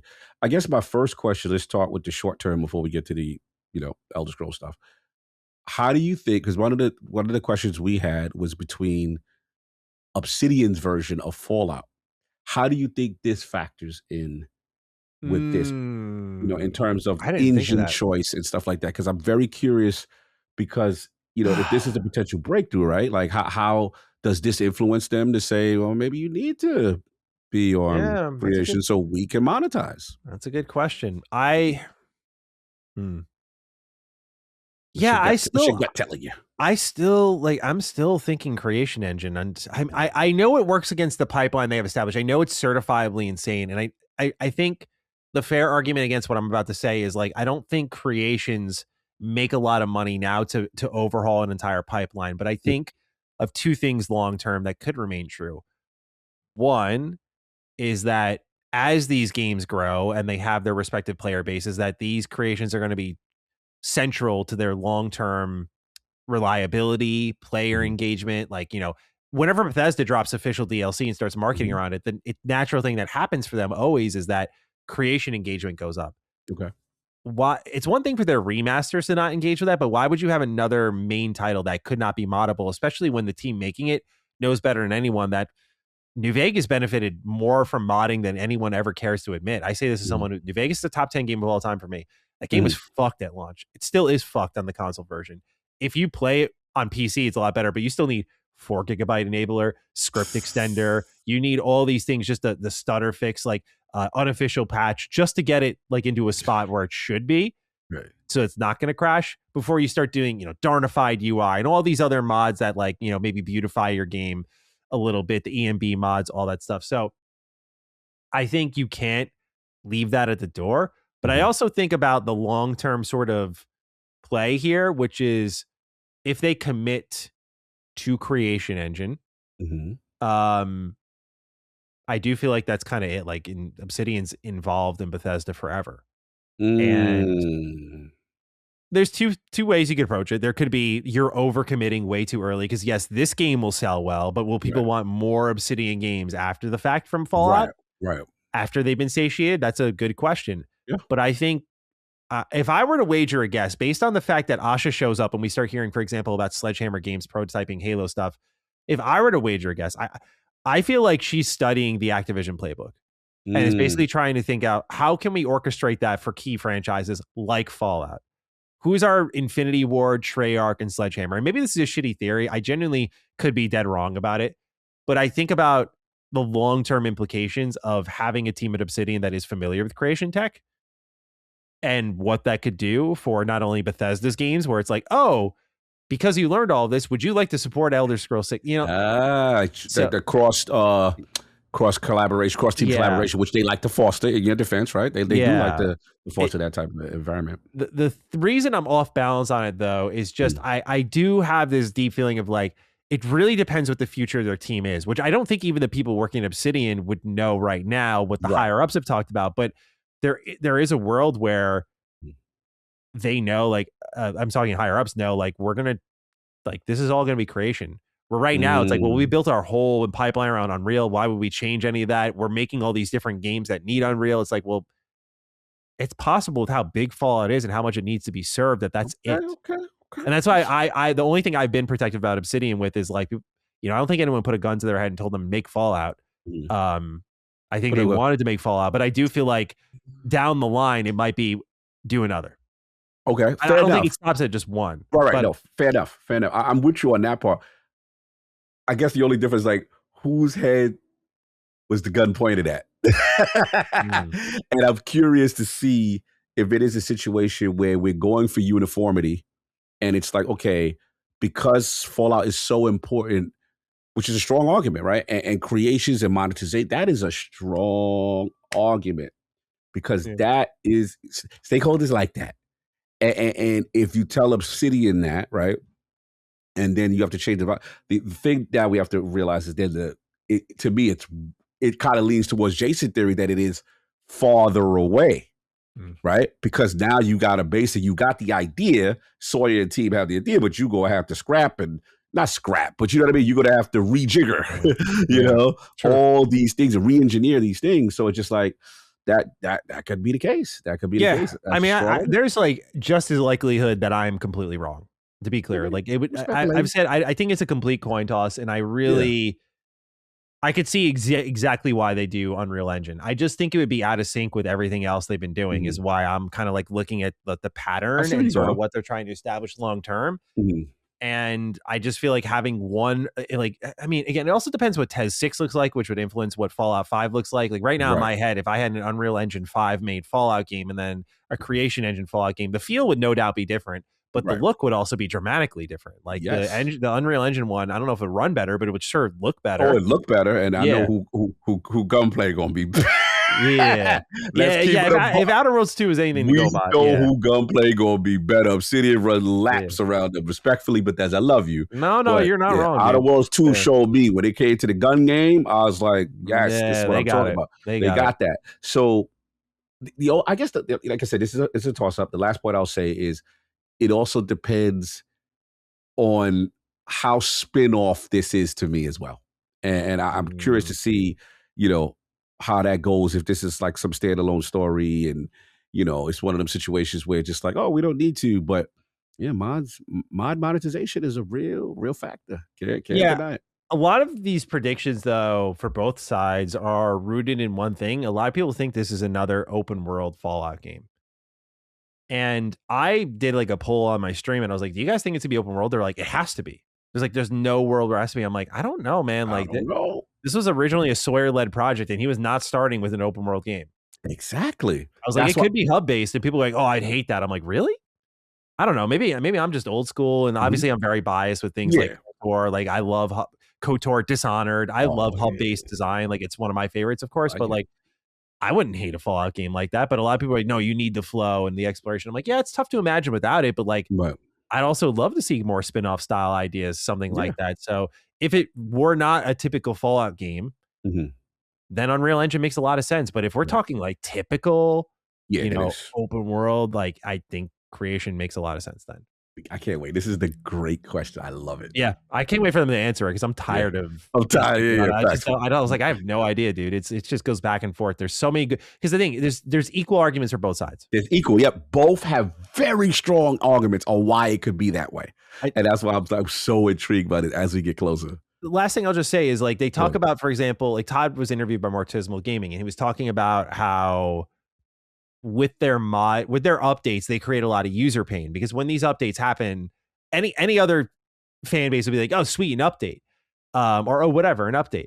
But because with Bethesda games your mod list gets fucked when it gets wiped, what happens is there's a bunch of people who just know Fallout casually, know Elder Scrolls casually. These updates hit, they update their game as any human would, they sign on, the fuck's wrong with my game? Where's all my mods? Why is my game broken? Yep. They create a ton of user pain. And so I think of that sort of way they approach it. Like there are people who just don't know. There are people who don't watch me or other Bethesda-like YouTubers. And if that's the case, then and they're creating this expectation that creations are in all of their games, and Bethesda is the steward of Fallout, and Bethesda Game Studios no doubt will have their name on the box for this Obsidian Fallout game. Wouldn't it be a little weird to launch one of these things and creations isn't there? And by the way, I'm talking about non-remastered titles. Right. To be clear, non-remastered titles. One of two things can happen, man. You figure out the modding scene for Unreal Engine, because I think it would be cool to go back and mod Oblivion. I don't think there's been many mods. There's no mods. There's no mods for the remastered. Nothing like super official now. Okay. Yeah, that's a good point too, because that would be a point of reference from a UE5 based version of the game, right? Yeah. Interesting. Yeah, this could go so many ways. They're gonna get their money one way or another, but for the consistency, and that's why I'm like, I might be overthinking it. I might be overvaluing it, but like they led with creations, man. Like they're stoked about what they're doing. They're putting a lot of effort and resources into it, and so I think it's a big part of their future, and I think that means every game should be included. So we shall see. We shall see. But for now, Cog, Mackie Don's break, shall we? Let's do it. Let's talk a bit about McDonald's, who's teaming up with Xbox for their 25th anniversary. I want to read this corporate post here about it because I just love gaming is all about imagination in the worlds that we get lost in, said Tim Kenward, SVP Chief Marketing Officer for McDonald's UK and Ireland. What excites me about this partnership is that we're bringing parts of these iconic gaming worlds to life, giving fans the chance to experience food they've only ever seen on screen. And as a huge Fallout fan, I'm mostly excited for the Blamco cheesy potato bites. So on the McDonald's app, they're doing this promotion. It's a rollout where you can get all of these different flavored foods. And Tom Warren posted a picture of the promotion. Oh, he got it in there. Okay. There's a Candy Crush McFlurry. Okay. There's a black pepper and garlic McNuggets for Halo. Okay. Which I'm like, what's the crossover there? Yeah. Because there's like cheesy potato bites for Fallout 76. Cool. Sour cherry fizz for Forza Horizon 6. World of Warcraft has a dragon breath dip. Okay. So why I wanted to bring this up is two things. One, we got a great write-in, but the other thing was actually when it came to marketing and Xbox visibility, I was quite pleased to see, Cog, that when I went to see Spider-Man Brand New Day, talk to me. I got my I always like to get a large popcorn with butter and a big seltzer. That's my go-to. I'm that guy, dude. I dust my popcorn before the movie starts. Hey, what's this? Xbox branding and marketing on this thing? 25th anniversary. Here are some. I mean, I was a little flustered because, like, I'm like, oh, it's all the Activision things. I'm like, what the fuck are we? Come on, like, we're Xbox babies. Yeah, it's Xbox though. It's a start. I'm still kind of calling fraud alert on that for a little bit because I think Satya claiming Modern Warfare 3 sales, like they completed the merger, and he's like, they're doing great for us, and I'm like, oh, like you're already planting that flag. We got off on the wrong foot, but I'm noticing these kind of interesting promotions, visibility in all these different spots, celebrating your heritage. I thought it was pretty cool. And so I sipped down my seltzer as I watched an incredible movie there. Yes. But with all this in mind, Cog, we have an important question. This comes from Bigfoot is Real. Bigfoot says, "Hey, Dukes, listener since the Starfield reviews, and I love the show. Thank you. I've seen the news of Xbox's themed McDonald's collab with foods from favorite franchises. What dish would you like to taste the most? Also, how do you think Asha Sharma is doing as the leader of Xbox? At least apparently there seems to be less rakes being stepped on. I've eaten a Rad Roach burger and started glowing. Kind of. Thank you, Bigfoot, for writing in.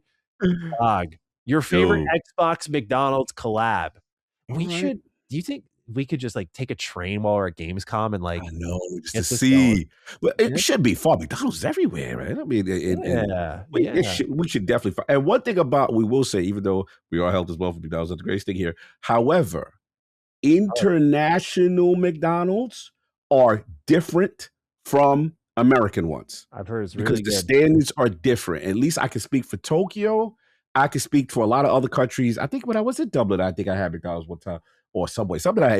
It was way different because, you know, us with the processed and you know, trying to put chemicals and stuff to store things longer to make food cheaper, American nonsense. And a lot of those things don't fly in other countries, and they take what they call it was the movie Pulp Fiction, a Royale with cheese. You know what I'm saying? Like, look, I'm down to see what's up. So if your question was about like which one would I try? What was your question? What's calling your name? What franchise would you want some food from? What food listed here from Mr. Warren's picture would you want to check out? Like the Candy Crush McFlurry, maybe? Man, it's good. You know, McFlurries are dangerous, but they look good. You know what's funny though? I can't front. The sour cherry fizz Forza is kind of on brand with the 6 marketing. The color, that pinkish, the cherry blossom. Like, I ain't gonna hold you. That's a perfect one. I've never had black and garlic nuggets though. What's that about? You ever had black pepper and garlic? This is the most Halo shit of all time, you know? like what are we doing? Black pepper and garlic McNuggets for Halo campaign? Oh, dude, at least like Fallout's got this weird cheesy potato bites. Yes. Makes sense, right? Yes. Dragon breath dip. Black pepper and garlic McNuggets. Like, they find a way, dude. I don't know what the association would have. Where's Halo's? One of the replies to Tom Warren's tweet says, missed opportunity to call them Master Nugs. Hey, yo. No? You don't like that? Master Nugs is wild. We already got Master Cheeks. With Master Nugs, we outside. Like, wow. Okay. That's what we doing out here. Let me see. I'll probably, like I said, Sanchez Fizz. Who would I want to collab with that's not listed also? Let me see. That's tough. What else? I've been to McDonald's for so damn long. I've cut them out my life for so long. So I'm trying to think what else did they, like, probably people told me like one of the better things that they, if you're going to do something, like do a quarter pounder. So I want somebody associate with the quarter pounder. Who could we? Quarter pounder. I feel like Chief. I feel like that could be like, Chief Armor quarter pounder or something. Something strong. Like you feel Chief would be more. McNuggets feel like that's wild. Like that's like a side piece. You know what I'm saying, kind of thing. But they took the day off on that one. Everyone else is nice, and like Candy Crush McFlurry. That's nice. That's nice. I like that. That's very organic. Not literally. I mean, it's the opposite of that. It's like a nice meshing of the worlds here. Yes, synergistic, you know, kind of thing. That's the word I was looking for. No, I feel you. Look, I just want to say before we get into that, I do want to say this, and to the right end, which is about Asha and Bigfoot is real talk about Asha in terms of the, you know, how they see things in advertising. And I gotta say, look, Maddie, I'm starting to see signs, man. I'm starting to see signs, and Sav, if you're listening, I want to shout you out because this is one of his biggest pet peeves, which is it's not only him, even international people are like, bro, we don't even know about Xbox. We don't even know about Game Pass. They're not anywhere. Bro, in this short period of time, we've seen Gears E-Day, WWE, right? Huge rollout. We're seeing, bro, they announced today, did you see the IKEA, Xbox at IKEA? You know what I'm saying? I did not see that. Yeah, that you got that going on. You said, listen, say what you want. McDonald's is the number one. like, it's not even close. Like, so it's just like to see them associate. Now you tell them you in the movie theater, you get an Xbox 25. This has always been a problem as far as marketing the brand to the casuals of where they are. And I have to admit, Asha's doing a fantastic job in a short period of time of reinforcing this. And this is kind of stuff you kind of need to see, especially as a challenger brand. And the thing with them has always been the lack of investment in it, right? And they're going back to kind of what we would consider traditional marketing, which you do have to spend. And it seems like a budget is being allocated. Huge. You get a McDonald's. You know how huge that is? Like the biggest movies, the biggest IPs associate themselves with McDonald's. That's a big deal. Yeah. I think it's a good look overall. I mean, again, for me, the most natural one was like, oh, I didn't know about, like, ear close to the ground. Like I didn't even know they were going to do the whole movie theater thing. It's like, cool. This is something that a lot of, why some people are like, oh, we're glazing, but it's more so we've had like write-ins in the past, like, where's the marketing? Where's the marketing early in the generation? It's like, oh, here it is. Here it is. Anniversary. So on the biggest scale. Yeah, it's a big deal. I can't minimize based on where they come from and what they've been, the lack of anything that they've been doing. So it's a huge deal. All right, well, let's pivot from McDonald's to Kingdom Hearts. Let me get my goofy hat. Here we go. Yeah. Let's go. Let's get it. I'm ready. We got a new trailer. This dropped at D23, and with that, a lot of news. Want to get into that real quick, and then we'll obviously break down the trailer a bit. Tetsuya Nomura talked about the game's release date. He said, one last thing I want to share. We announced the game is going to be coming in late 2027. I saw online some people were saying the release date might get pushed back still, and I want to set the record straight. That is not happening. I do hope that people look forward to the game coming in 2027. A lot of the marketing for the game has only just started, and so I do hope that people also look forward to hearing more news as well. So he's putting the smackdown on us. He's saying, it's happening, bro. You're getting your game next year, like it or not. And with that, they also announced an original anime series for Kingdom Hearts that's coming to Disney Plus and the Disney Channel. Like, not just, it's on the subscription service, the Disney Channel itself. Kingdom Hearts has truly grown up. We also learned this week that Kingdom Hearts is considered a billion-dollar franchise by Disney. It's funny. I was just at Disney, and one of my best friend's a Disney adult. And I like that. A Disney adult. Yeah, I like that. He worked there for a while. He tracks that. He's obsessed with them. I love this. So he's like he planned the day. He was like, I'm going to show you all around. He worked there, so like he knew. I was asking him like, hey, are you able to get Kingdom Hearts stuff here? He's like, oh, dude. He's like, they don't put any respect on Kingdom Hearts names. And he's like, it's pissed me off for a while. Like, I love how he talks about Disney, because it's like he's in the room with Bob Iger or some shit. Like, like the way he talks about it, like, it's so personal to him. He's like, it's just bothered me for so long. Why do they do that? And so now I'm looking at how they're talking. They hosted all these announcements at D23. I'm like, watch out. Kingdom Hearts might start actually like really being put in the forefront, which is good. This anime series, I think, is significant because nothing Kingdom Hearts gets shown off that doesn't play a factor into the mainline story. Mm-hmm. We just had Missing Link get canceled last year, so my guess is they're taking that story and they're putting it in this anime. And this anime is going to play a factor into Kingdom Hearts 4. With all of that in mind, this new trailer, I gotta say, man, as someone who loves Kingdom Hearts, thought Kingdom Hearts 3 was fine, good even in a lot of ways, but it was missing core pieces like Disney bosses, Final Fantasy cameos. At this point, the story was so jam-packed with threads that all needed to be resolved, and the game was loaded with exposition trying to explain them all for those who hadn't played all these spin-offs. Right. It just, like, they just needed to get it over with. I think Tetsuya Nomura's energy in his interviews kind of indicated as such, like, he just really wants to get to KH4. And so with 3 out of the way, a lot of this really looks to me like learning the right lessons. But also when the new trailer, the extended trailer, I should say, showed playable Goofy, playable Donald. We've never had that before. Never. Yeah. Playable Mickey's been there before, but like now we've got playable Mickey in a way where like it's like Mario Odyssey type stuff where he's going 2D into the wall. There's a big version of Mickey knocking down stuff. He's walking around Scholar Kylum. I'm just looking at all this thinking to myself, holy shit, man. And then Kingdom Hearts 2 specifically always looked like it's one of the best action games you can play. Like, ignoring all the story stuff that gets crazy, and I love Kingdom Hearts 2 is also a top 10 game of all time for me. ignoring all the crazy story stuff that people make fun of it for, it is one of the best feeling action games. But not only that, you can tell just by watching it. It just feels good to play. Kingdom Hearts 3 was just really easy, but that also felt good to play. But now Square Enix is very familiar with Unreal Engine, which is something that they were transitioning into with Kingdom Hearts 3. Now they're familiar with it for 4, and you could just see that sense of comfort in this game. It looks miles better than I could expect visually. Like the way they captured Coco. I love Coco. I'm like, holy fuck, dude. This looks brilliant.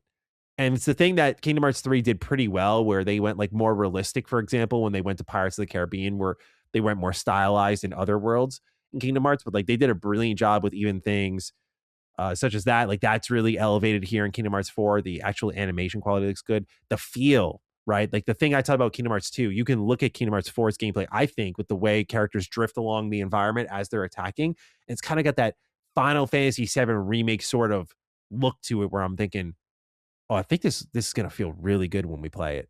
So all they got to do now with this, like now seeing the Disney worlds, I wasn't really super into 4 with everything we saw thus far, because it was a lot of Quadratum stuff. And this is basically like the location. Yeah, location. Yeah. There's reality, unreality. And it seems like this is the place where all Tetsuya Nomura's like dead artistic creations have gone. So there's stuff happening from Final Fantasy Versus 13 here. There's these other Keyblade wielders here that I don't know really anything about. But they've ran back multiple trailers with this setting, and I'm like, I don't feel anything watching any of this yet. But when I saw Coco, I was like, okay. Number one, it was that, you know, when you think you don't care as much as you used to, and I still love Kingdom Hearts, but like new stuff, I was like, okay, like I hope I care. And then you see something and it's a good feeling to know, like, oh, I do care still, like, because that made me feel a lot of things. That's what this trailer did. I was like, dude, I love that. That was awesome. So that the Riku appearance at the end, knowing that Star Wars Celebration is next year, no doubt we're going to get our Star Wars world reveal then. So I think that'll be interesting to see how that turns out.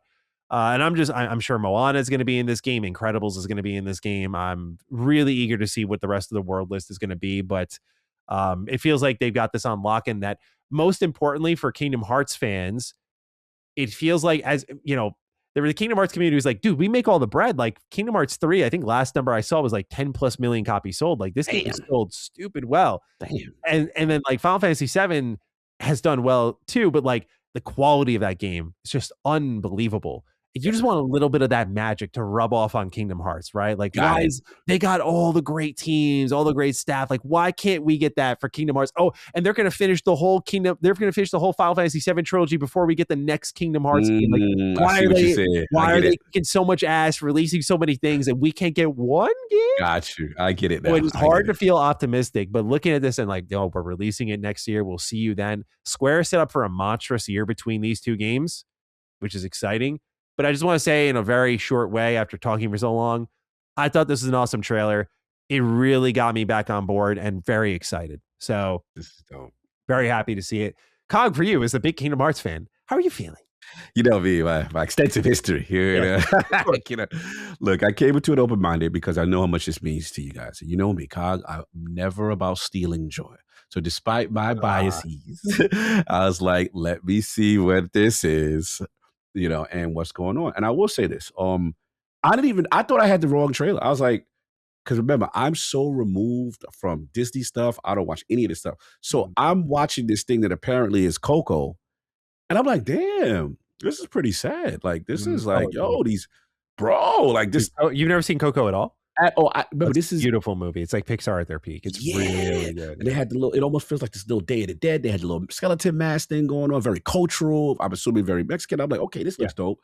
And then it was like, the thing that hit me, I was like, when the last person that remembers you dies, your spirit goes. I was like, yo, what type of morbid, what are you doing right now, Kingdom Hearts? I was like, okay, is this Kingdom Hearts? And then I saw your mans, you know what I'm saying? So I'm like, okay, here you go. Here come the Goofy. Here come all the giant. So I'm like, happy for y'all. Y'all get playable for the first time. You know what I'm saying? You get Daffy. You get the chicken scratch voice. And then you get your people.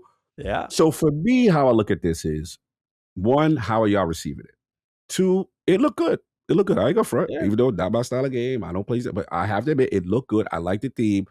What I look at this is the ultimate collaboration game.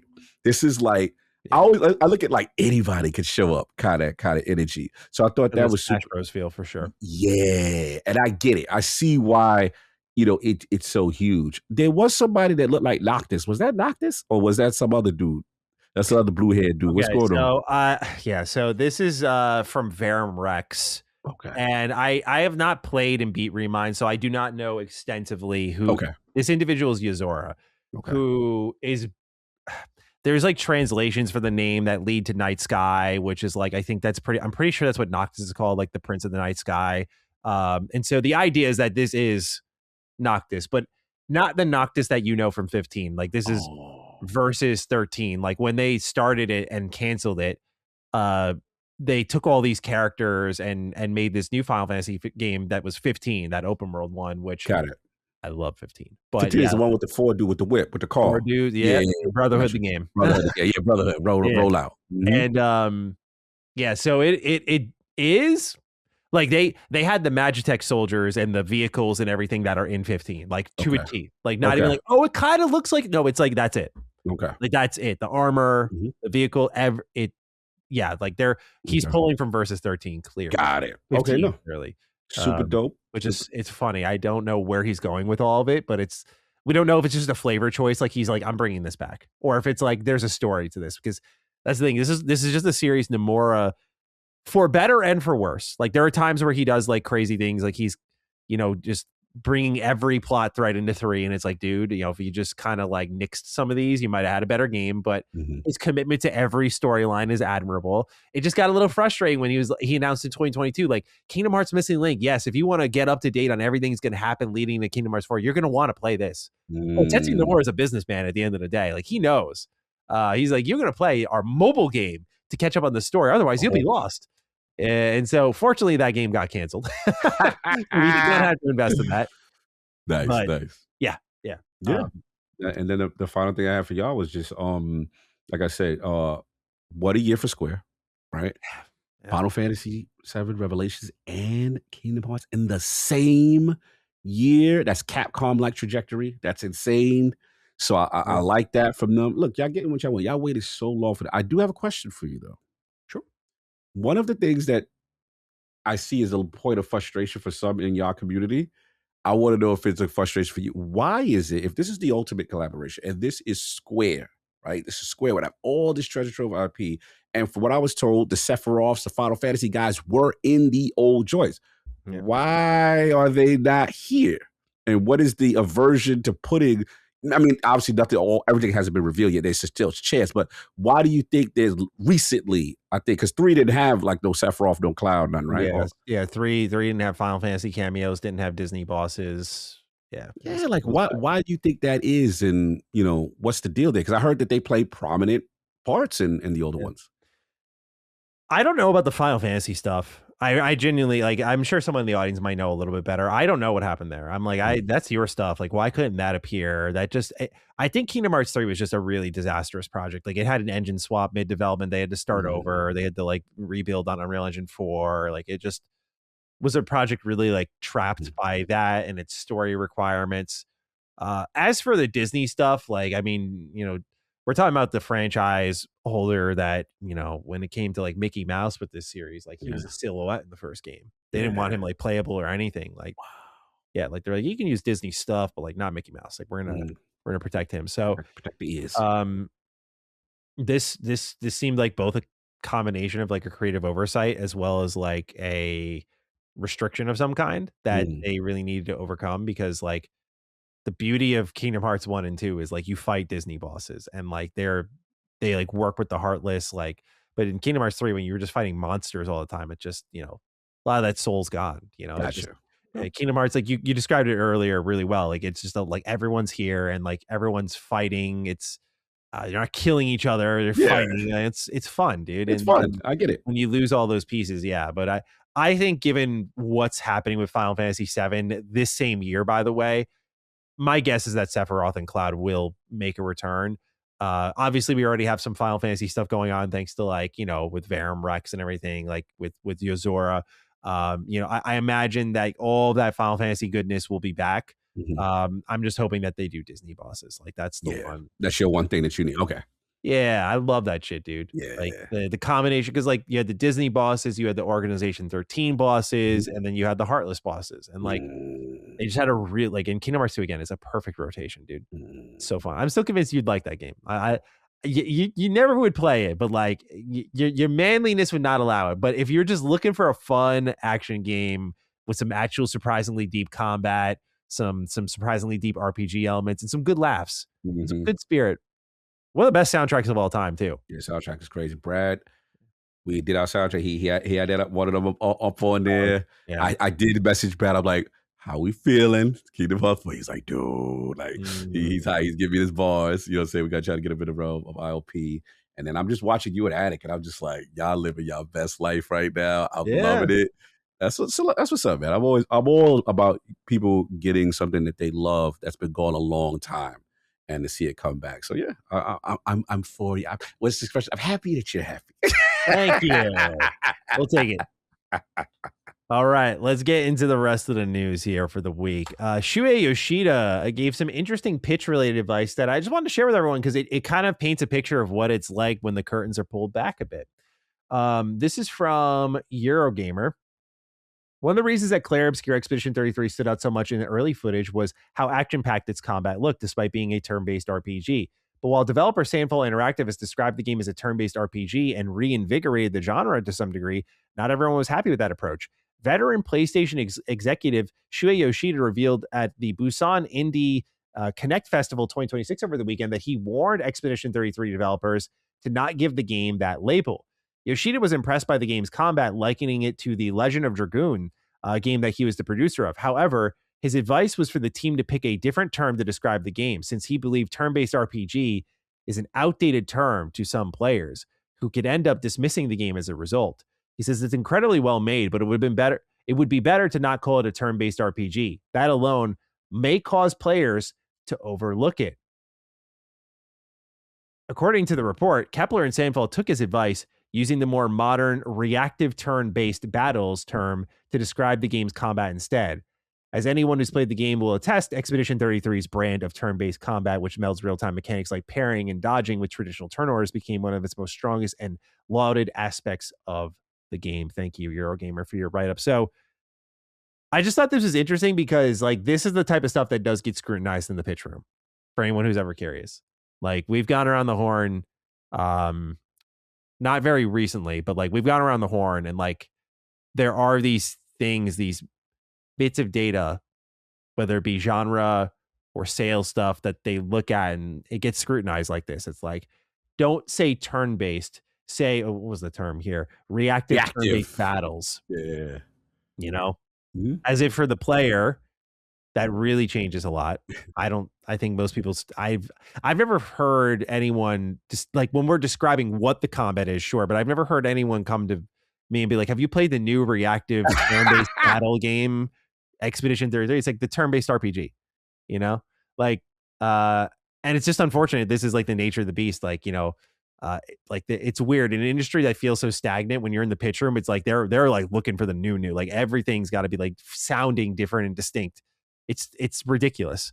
So I just thought it was an interesting look at sort of how Shuhei Yoshida guided this game a little bit. It was like, no, don't call it turn-based RPG. That feels old. It's like, you're old, man. What are you talking about? How dare you? How dare you? Like how you and I were going through when we were talking about this a bit in the DMs. We're like, our beautiful genre is like this cranky old guy that no one wants to deal with. Apparently, you got to give him a new name, huh? Yeah. It's tough because I got to take my bias of turn-based out. Like I love turn-based with all my soul. So it's just like it's tough to separate, but the reality is there is that stigma. And the reality is that whether it be from the publisher, I agree with you on the gamer side. I think gamers be like, oh, that's turn-based. You know what I'm saying? But I think on the publisher side, or maybe, you know, trying to pitch, they've got to do all these little, you know, finessing to get people to be excited about it, because I think the investment is affected. And kudos to Shuhei for being honest about it in a sense. First of all, kudos to Shuhei for always a good eye for what's coming next, right? Indeed. He's outside. When it comes to like, bro, I'm shocked that no one, I shouldn't make a call, but you know what I'm saying? Like, well, he's probably got some. I think he's leading something. He's invested in something. Yeah, I'm sure. But his curation of talent and being able to see stuff is excellent. And for him to go there and give that feedback, that unsolicited feedback, I think it's smart. So yeah, I mean, unfortunately, just the day and age we are. And to their credit, Expedition 33 got people looking at the genre now because they would have never tried it before. Because that reactive, Soul's investment in every single battle, even the minions, not just boss battles, things like that parry and the counter, the system is beautiful. It's amazing. Yeah. So, I think that has now gotten people to at least look at that genre and not be as dismissive as they are. But to your point, letter of the law, the word reactive to the common gamer is not changing anyone from like, oh yeah, the new reactive joint's out. We got like that is clearly to me upper level publisher pitch, stakeholder. Gotta make it sound new. Even if it's the exact same thing that people have played before, you gotta make it sound new. Marketing material. That's how I look at it as well. Like you're getting the marketing beats out, you're doing that. That's what this is. So it's funny though. It's funny that the tricks you got to do, you know, say to get the genre popping kind of thing. 100%. In other interesting news that made me raise an eyebrow, I want to shout out a write-in from Roku that I'll read in a sec here because I actually didn't catch this until I read the write-in. Trails in the Sky is getting a unique localization patch that I've never really seen before, but likely sets the precedent for also future remakes from Falcom. So Gung Ho and Falcom announced a update for 1.07 of Trails in the Sky, first chapter remake. And they said this update aligns key terminology with other entries in the Trails franchise with the ability to ease the transition between Trails in the Sky first chapter and later Trails titles. There have been updates to the English voice, text, and UI. And so the idea here is this is a legacy patch that's designed to get the pronunciation of certain words correct that was like different in this game, resetting that to then make sure it carries over into future games. So their localization update says updated certain English voice and text to reflect legacy terminology, update certain English voice to reflect legacy pronunciations, English UI and system text to reflect legacy terminology, and same thing for French and German. Updated certain voice and text lines to fix grammatical errors and improve dialogue flow. So, for example, they're using they have like a whole breakdown here. Like for quartz, the old way of calling it was like arts defense. Now they call it shield. Sweet aroma is now called scent. Heat haze called haze. These are the more key ones though, like the tetracyclic towers, like Amber Tower is Amberl Tower. Crimson Tower is Carnelia Tower. These are things that were inconsistent. Now people are correcting. Additional legacy terms. Orbital Golem is called an archaism. 100-Day War is the 100 Days War. Exposure Quartz is now a photo quartz. And like they just went and did all of this. They also adjusted the pronunciation of certain character names like Luve, Hamel, Zin, Calvard, Liberl. Because some of this stuff was just out of sync. Like there's so much to it. And I've never seen anything like it. And so we got a write-in about it from Roku who said, Dukes, Trails in the Sky first chapter just dropped a new update almost a year after release where they have adjusted the localization with voice acting included to better reflect the legacy terminology as well as pronunciations. Trails in the Sky second chapter will also be consistent with these adjustments. Never in my days have I ever seen a developer go out of their way to make changes to localization long after the release and even to the extent of recording new voice lines, especially with how localization is often an afterthought. With that being said, have the Dukes ever seen something like this before? Also, for someone like Maddie who's familiar with these games, was this really that big of an issue? And are these changes for the better? Have a JRPG fans are feasting kind of day. Now, admittedly, Roku, like I consider myself a big Trails fan for sure, but I do think there's a hardcore demographic that like basically before these games started where they're kind of going, which is getting like worldwide releases, like across all platforms, same time for all regions. What would happen is there were games like the one that came out at the top of the year, Trails Beyond the Horizon, which was out in Japan for a while. And so fans would go in and translate it. And there were different people like rating what translations were the best. and looking at the Japanese. And so like there's a lot of like people who can read Japanese and speak English in the Trails community who do these translations and can tell you like how authentic certain parts of the localization are. And so with that in mind, there were some critiques of how certain words were pronounced in Trails in the Sky. Most of that was drowned out because people were just genuinely like really happy about the success the game was seeing and how great it was. And like that, this is presentation wise, like a new high for Falcom. Like they did a great job with Trails in the Sky first chapter. I'm sure second chapter will be great too. But yeah, man, like this is totally up their alley to be clear, Roku. Like this is totally up their alley to do something like this. They are at Falcom obsessed with these types of things. Like they are for better or for worse, all about continuity. And I say for worse because sometimes it fucks with their pacing in a way that I don't think is exactly for the better of their series. But like they genuinely like care about these things. Like they know this is why people get involved because of like just consistency across all these games. Like it's not, oh, can I hop in during Zero and Azure? It's like, no, you have to start at the beginning. You have to go through 10 plus games, just like the rest of us. And so this effort for them to go and make it consistent is something that they find worthwhile because that customer that buys one game might turn to a customer who buys 12 from them. And that's like a unique type of investment. So it's kind of structured like an MMO in a lot of ways when you think about it. But yeah, it's a pretty big deal. And it's cool to see them go to this length. And no doubt they were able to because I forgot the exact numbers, but they talked about how well Sky remake sold. And yeah, they did crazy. Nice. Good for them. Yeah, they did really well. So for their standards, at least, like they're a small indie team. Cool. So for them selling over, I don't know if it was like 1 million copies or something, they made a shit ton of money off this game though, for sure. So yeah, they'll keep kicking, especially for them. They got it made, dude. They're kicking around these remakes while also making the new chapters for the series, and they're doing like Kyoto Xanadu. They got Ys on the uprise again. Like they're doing great. So they're now afforded to do things like this, and I think it's pretty cool. Yeah, I've never seen anything like that. I have to say it. That's pretty cool to do that level of care. I guess my question is, my theory would be like, yo, there's some new game, right, that they want to have consistency with and go back to the old one because they want you to go back. And they figure they're going to probably get more players to jump in, to your point, and we'll have to start from the original. So they want to have a level of consistency and to take that level of to record new voice lines and do all that localization. That's a lot, man. Yeah. That's a lot. So yeah, salute to them. I've never really seen that before. That's a level of care. Yeah, I mean, it's one of those things as an actor or an actress. It's a good gig to get because you're going to be in a lot of games. So you know, they're like, yeah, I'll record these lines. Sure, why not? Okay. Well, this is a fun one here. Let's talk about PlayStation. I honestly like I didn't even feel like talking about this just because. I got to be honest with the audience. There's part of me I was like, what's there to be said? Like, this is just we've seen this tale play out so many times. And the only thing I'm really left asking after reading all this to y'all is just like, will they learn? Like, I'll do my bitching and moaning as one does.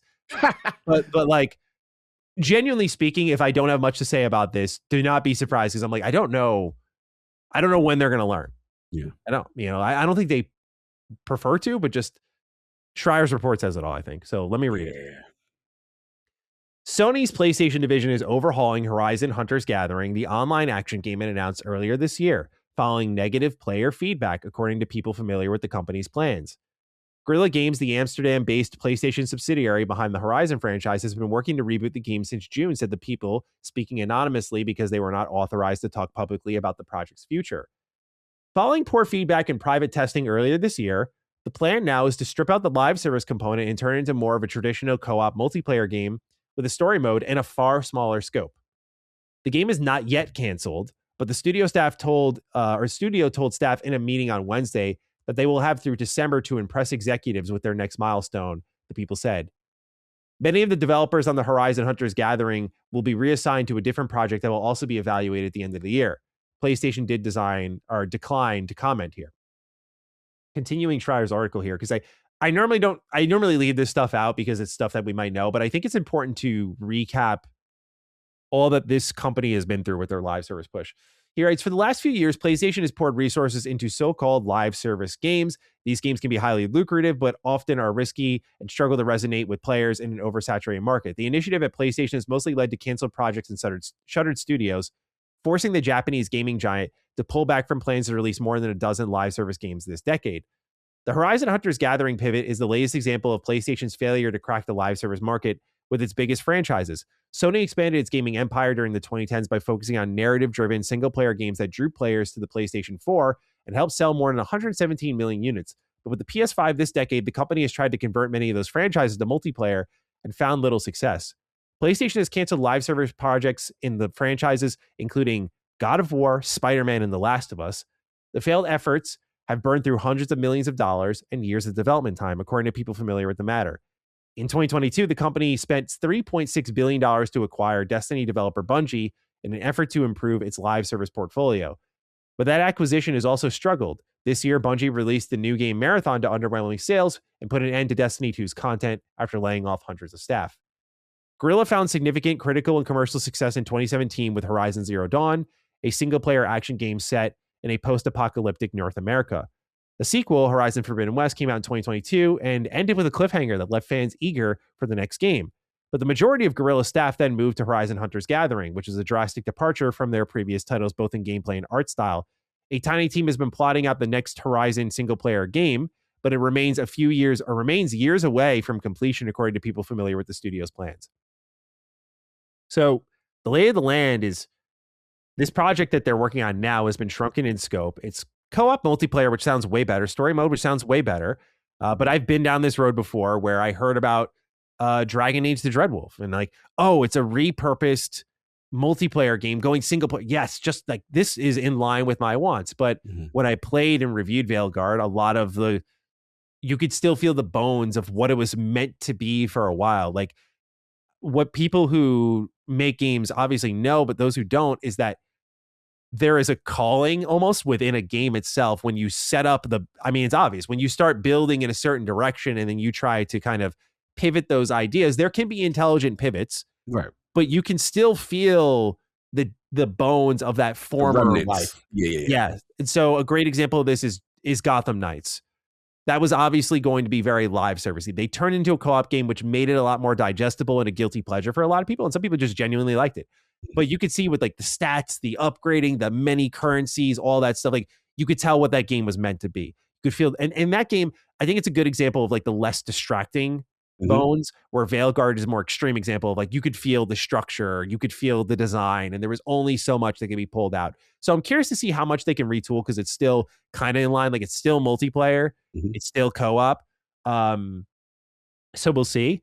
But they're shrinking the scope and there's no escape from it at the end of the day. It's like, if this doesn't impress, then I don't know if it sees the light of day. And it's not like, okay, let's go just jump into Horizon, the next entry, because that's going to be ready soon. It's like, that's still years away, which is kind of the crazy part of all this. They really committed a lot to make this work, which is a shame of like it not working out at the end of the day. But, again, I don't really have much to say, dude, other than that. Like, I just, I hope PlayStation realizes what their fans want. I know people have a lot of problems with my opinions on their games, but it's clear their fans want that stuff. And it's foolish to continue to march away from that at the end of the day for their fans. No, I agree. I think it's just like, I wasn't overwhelmed when I saw the initial announcement, of this game. It's one of those, what it kind of likens it to, Maddie?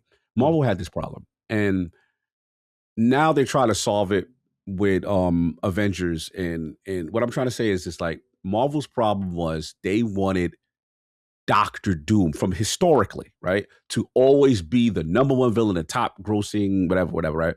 But the way it played out for them was that Thanos came out of nowhere. Yeah. Right. And Thanos was this big thing. And you know what I'm saying? And it was just like, man, that's cool. But we wanted Doom. We invested so much into Doom. Right. So now you see through the crossbar, the course correction. Now they got the Russos involved. And now they're riding the ship for sure. The parallel I see with Sony is they want Horizon to be the biggest thing going. They want this. They want this IP to be so large that think about all the things. We have the sequels. We've got the as the cops go by, as we got the remember it's the PSVR launch game. We got gatherings, we got Lego. Like they want this to be a tentpole, right? And it just seems like from the sales standpoint and then the public reception that it's good, but it's not that. and now I'm seeing like, okay, with this, they definitely wanted to do the live service thing, and obviously now they did not impress. Whatever they showed did not impress. And I guess I beat this thing to death for a long time, but I guess my thing is, where is if I part of me, I don't want to come at him crazy, but it's like, where is the accountability from the Herman Hulst side? Former Gorilla, trying to push this through. Now, I did hear recently, I'm trying to find the Blue Sky message that Jason, someone did ask that. Someone asked kind of what I asked, which is like, yo, Jason, like, they keep trying with this. Like, when is Herman? And then he made a comment, but now I can't find it. I don't know if he deleted it, which was kind of like, well, this was something before him, like an old owner that he's taken up the mantle to continue this push kind of thing, as opposed to Herman being directly responsible, which I thought was an interesting answer, because I personally have been coming at Herman like, bro, what's going on? You gotta let this go. Like, it's not it. You know what I'm saying? You want this to be it. It's the old Omar and Marlo and the Y. Like, you want it one way, but it's the other way, bro. Like, it's just not. That's how I look at it with this. So yeah, it's just, the same old song and dance, forcing the live service thing, trying to make it happen. And the reality is they're just not, this is not what they're good at. And I don't know what they're going to do. Also, you know how I feel about the Bungie. I'm not going to beat that ad nauseum, and the live service that you should have picked. We don't know what's going to happen with Marathon. And then the last thing I'll say is, it kind of reminds me a little bit of with factions. Remember how they had Last of Us? You know what I'm saying? Like, man, you know what I'm saying? Like, can they not bring something out that would be serviceable, that'll service this IP in a good way? And we'll see. But yeah, this is just, it's not good. This is too much investment of things that are being failed and most likely may not see the light of day. So we'll see. We shall. Yeah, I got nothing really to add on it personally. That's it. All right. Last little bit of news before we get into at least what I'm playing. I know you can't really talk about what you're playing. This is a pretty significant one here. Netflix has kind of flirted with gaming for a while, in and out. Their most significant acquisition was Night School, who was the developer behind Oxenfree, which many people absolutely loved. And unfortunately, GameFile has reported that Night School Studio, alongside Moonloot, is being shut down.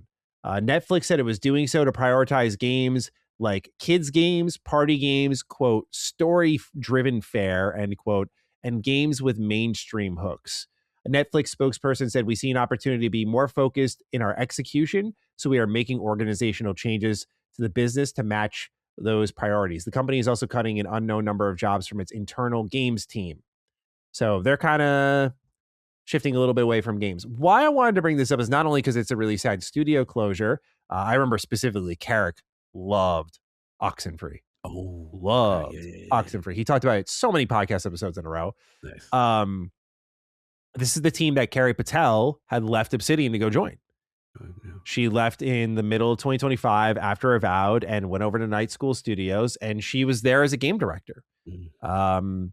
So I don't mean this in like I don't know what the right word is, but I do wonder if there's a conversation had that they can bring her back to Obsidian. Oh, I never think that would be good for that company. I think I really like her a lot. So I think I think she'd be great there again. But she left for whatever reasons we don't really know, but we know that Avowed was not a great project to work on. So tougher project to work on. Yes. Yeah, I don't mean not great. Like I'm trying. I wasn't trying to get your words. You can beat the allegations. Yeah, I was gonna say I really wasn't taking a run that time. That was not passive aggressive, Maddie. That was genuinely like, hey, I'm sympathizing for the devs. Like it was a 6-year run. She probably wanted a little change up. So like that, I'm thinking of her here. That's all. But obviously sad to see the studio closure, and of course, best of luck to any developers who have been affected, and hoping that they do land on their feet. But Cog, of course, any thoughts you have on what has sadly become commonplace in our industry? I mean, it feels like the writing was also on the wall, but like Netflix is kind of in and out with gaming, just felt very indecisive. And it's like, okay, like what, like this team will do you some good. They've made great games, but they're not going to like take you to the moon. That's not what they're there to do. So what do you make of all this? I guess for me, it's just like that's where my trepidation with Netflix involvement in gaming continues to remain high, right? And you see the interest, but gaming is about investment and continued investment long term and seeing things through, and then kind of play out. And if it doesn't work out short time, they're quick to pull the plug. And that's, for me, it's unfortunate because Carrie was I just saw the announcement. This was not that long ago. Yeah. We were talking about her, what is it? This last year. Last year, bro. That was like, I'm looking at the date. When Euro Game Industry.biz published the article, it was May 21st of last year. That's just barely a year she's been there. And for this to happen is so unfortunate. And obviously, you know how we feel about Carrie. She's awesome. Obviously, the Avowed development was troubled. It went from, learning, it went from a co-op game, you know what I'm saying? And then, to what it is, what it eventually became. And I thought she did a fantastic job under those circumstances. And to the point where when we interviewed her, she even admitted, when we talk about remnants of what you kind of alluded to, of, she kind of laughed like, yeah, if you look hard enough, you could see remnants of the co-op initial vision that she had this trip. So they went from open world to hub of a co-op. It was all these things to what it became. But yeah, man, I hope if she wants to come back, we'd welcome her with the open arms. Me and Fergus gonna make a call. You know what I'm saying? Get her back in there. I love her ideas. I love how she, especially how she engineered the Pillars universe into it. That's what really got me hooked in because again, I don't know nothing about Pillars, and I thought the little things she did with that glossary, just certain things, I was just like, man, I love this universe. I want to learn more about it. So yeah, make the call if she's willing, if she's open. If Avowed 2 is gonna hang around, they should. Absolutely. Now, I wouldn't blame her if she's like, I'm good. If she's like, I'm good. If she saw the reset, she's like, I'm good. Like I wouldn't blame her if she probably at this point between Microsoft and Netflix maybe wants to go out of indie. Facts. And I wouldn't blame her at all. Yeah, and to your credit, because of the troubled development, which it was, right, that, she may not want to be in that pressure cooker over there with them. She's like, you know what, I get it. I'm good. I've experienced that. I want to do something else. So I'm very curious to see because she is a brilliant mind. I really enjoyed our interview with her, with the Realm of the Dukes. I thought that was fantastic. So yeah, we'll see. Shout out to Carrie, man. I hope she, like I said, levels her feet, because this is, and the last thing, Netflix, bro, like, this is why I worry about you in gaming. And I don't know if you heard, there's been rumors, oh yeah, they'd be a good home for Xbox and, for them to buy. You said that. Wait, what? Bro, what? The streets is talking. There's a LinkedIn post. I forgot who the gentleman is. It is going viral. And he's like, hear me out. I know it sounds terrible, but like Netflix expectations would be different from parent Microsoft if they were spun off or bought by, Xbox. And he made a few points, but I just don't trust them.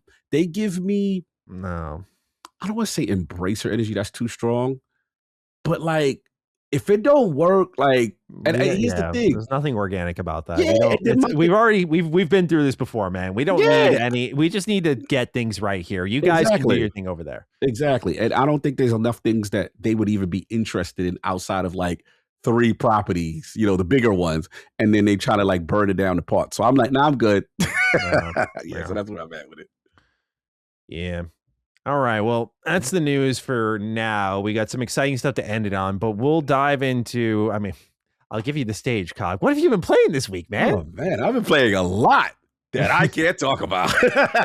Man, I've been diving into hours of the most amazing things. The only one I can talk about as of recording, I could just mention that I am playing Gears single player preview. I've been playing that, so that, like I said, I can at least mention on that. But the other things I'm playing are really awesome, and I cannot wait to talk to you guys. I'll hopefully next week be able to actually really delve into that. So as a result of, unfortunately, me not being able to talk about the things I'm actually investing tons of hours in and having a lot of fun with, the only thing is on the side has been my little Madden fix on the go. I will say it is the perfect ROG ally game. Perfect little pick up and play, little football before bed. Bro, bed, couch, do my little franchise, play a couple, and then, like I said, I'm really, you know how I am with football right now. My 9ers, I'm in the hopeful stage. Nice. You know what I'm saying? I'm watching all my podcasts. Shout out to, I gotta shout out to my, they probably don't even listen. Who knows who the hell. If anyone listens to Dieter and Hutch, shout out to them. Shout out to my man Matt, who does his podcast 49 and Hive. I'm listening to all y'all. That's just like, okay, today is what happened at training camp. Yo, offensive lineman, there's a battle at left guard. there's like, it's going down to the wire. Like, I'm there. But I'm big on DeJean Stribling right now. I don't want to get gas. I don't want to jinx it because we got the substation rules or whatever's going on. But this kid looks we may have one, bro. I'm talking about like a true like number one type wide receiver that's a rookie. So I've been doing my lineups. I've been having fun with that. And the only issue I have with the handheld thing, EA, you got to come to the front of the congregation. No, EA, you got to come to the front of the congregation. No, not them. How could they be at the front of the congregation? I just gave them flowers for having a good Madden game last week, right? And it's a really good Madden game. However, y'all storefront got to come to the button. I don't like y'all store. Y'all don't need a storefront. First of all, if I buy this game or have this game on Xbox, right? The Xbox launcher then pushes me to the EA Play launch app, right? Okay. Bro, there's no cross-play because of this. So this is, again, it gets to my nerves. So now I literally have to have a second copy of this, right? So that I can, because it's not in Game Pass. I guess even if it's a Game Pass, because of the EA store, the way it is, it just acknowledges that you have it, but the reality, it's still a separate version of the game. Yeah. So I'm just like, you know what? I might as well just stay on handheld because I play it here the most anyway. So I gave the name bread. I did. But here's the issue, bro. In the year of our Lord in 2026, Matty, why don't we have offline play on the EA app? Yeah. It's like, bro, they always constantly looking at, so now I got to do a little trick where I got to keep the store open and then launch the game and then I can play it in the offline state. Now, I will say it does recognize if you lose connection, you go back, but it's just too cumbersome. It's too clunky.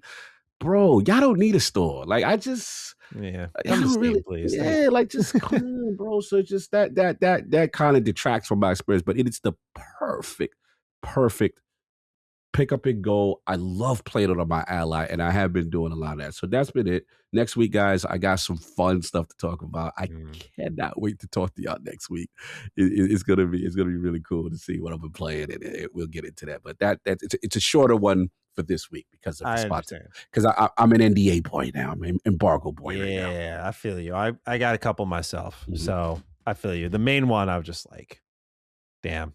I just can't wait. But, I know. I can't wait to talk for you to talk about that one. Yeah. We're gonna be those guys for a moment. Yeah, I can't wait to tell you. Can't wait to tell you what we've been doing. All the fun we've been having. I'm gonna be that annoying insider. I heard some things about this game being quite good. Actually, quite good. Yes. I've heard. But yeah, I got some stuff I'm playing that's embargoed currently that we'll let you know as soon as we can. Should be. I don't know. There's too many for me to even like. Bro, don't mess it up. No, I have a whole list. Yeah. Yep. So I'm just going to say sometime you'll hear me talk about it. Yes. Stay tuned. Yes. But I do have things I can talk about. All right, let's go. 2 things. 1, Metal Gear Solid 4, done. I really loved it. I thought it was great. I think some of the movie complaints about the game, outside of its final cutscene, of course, but that's fine. The game's done. Is a bit overplayed. But this game reminded me of this clip I saw of Christopher Nolan where he said, don't try to explain it. Just feel it. And I think this game is a lot of that. I mean, it explains itself well enough for me. I've yet to go through my notes and start unpacking my thoughts fully, which I'll do this weekend. But I really thought the game just made me feel. And I wasn't even there for a long time. Like, this wasn't like years of buildup for me. This was a game that, I mean, the series, I already played 2 and 3 multiple times, but like I played 1 for the first time last year and then went through the whole series. And I just finished 4 and I'm like, man, what a journey, what a finale, what a conclusion. Truly felt like it for Metal Gear. And I mean, storyline, timeline wise, outside of Metal Gear Rising, which now I really want to play because that's the only game I know that takes place after 4. Like, well, what happened there? Because given certain character choices and who's involved in that game, I'm like, why? What's with the change up there? One of my editors, Josh, he's also a close friend of mine, and he's a diehard Metal Gear Kojima guy. Like, he loves what Kojima stuff, and he detests Metal Gear Rising because of its story specifically. So I want to get to that because I really, again, did like MGS4 a lot. Just got a lot of heft to it. It's very dramatic. It's also just got batshit insane moments. Like, I don't want to, in case anyone's like me and they haven't played it all, I won't spoil it, but just like callbacks that are making fun of how the first game was on PS1 and them just openly talking about being on a PS3. Or breaking shit like after a really big plot moment. That's crazy. Yeah, like this game just does whatever the fuck it wants. Giving deep, interesting lore to a character that's like shitting himself in the opening of the game. I remember you too. You know, like they just really do what I genuinely. They're like, wouldn't it be funny if? And they just do it. They do it. Yeah. So I definitely, after going through Death Stranding 1 and all the Metal Gear Solid numbered games, I still have to beat 5, but going through most of Kojima's body of work, I will say this guy, I think, wears his inspirations on his sleeve pretty strong, which I think some people don't like. Like I was talking to Locke about it and he hates that. Like it's like just not original to him. I like when someone wears an inspiration on their sleeves a bit, specifically in gaming, because I think like it's a celebration to me. But also, I do get his biggest compliment, which is like, this dude's brain just works very differently. Doesn't mean everything he does is perfect, right? But there is like a weirdness to all of his games, and just that's a thing you can do here. That, you know, in ways are very cool, and in other ways are just goofy. Like, here's a great example. In Metal Gear Solid 4, they have in the first 2 acts these very open war zones that I described last week, where you're just like crawling through them.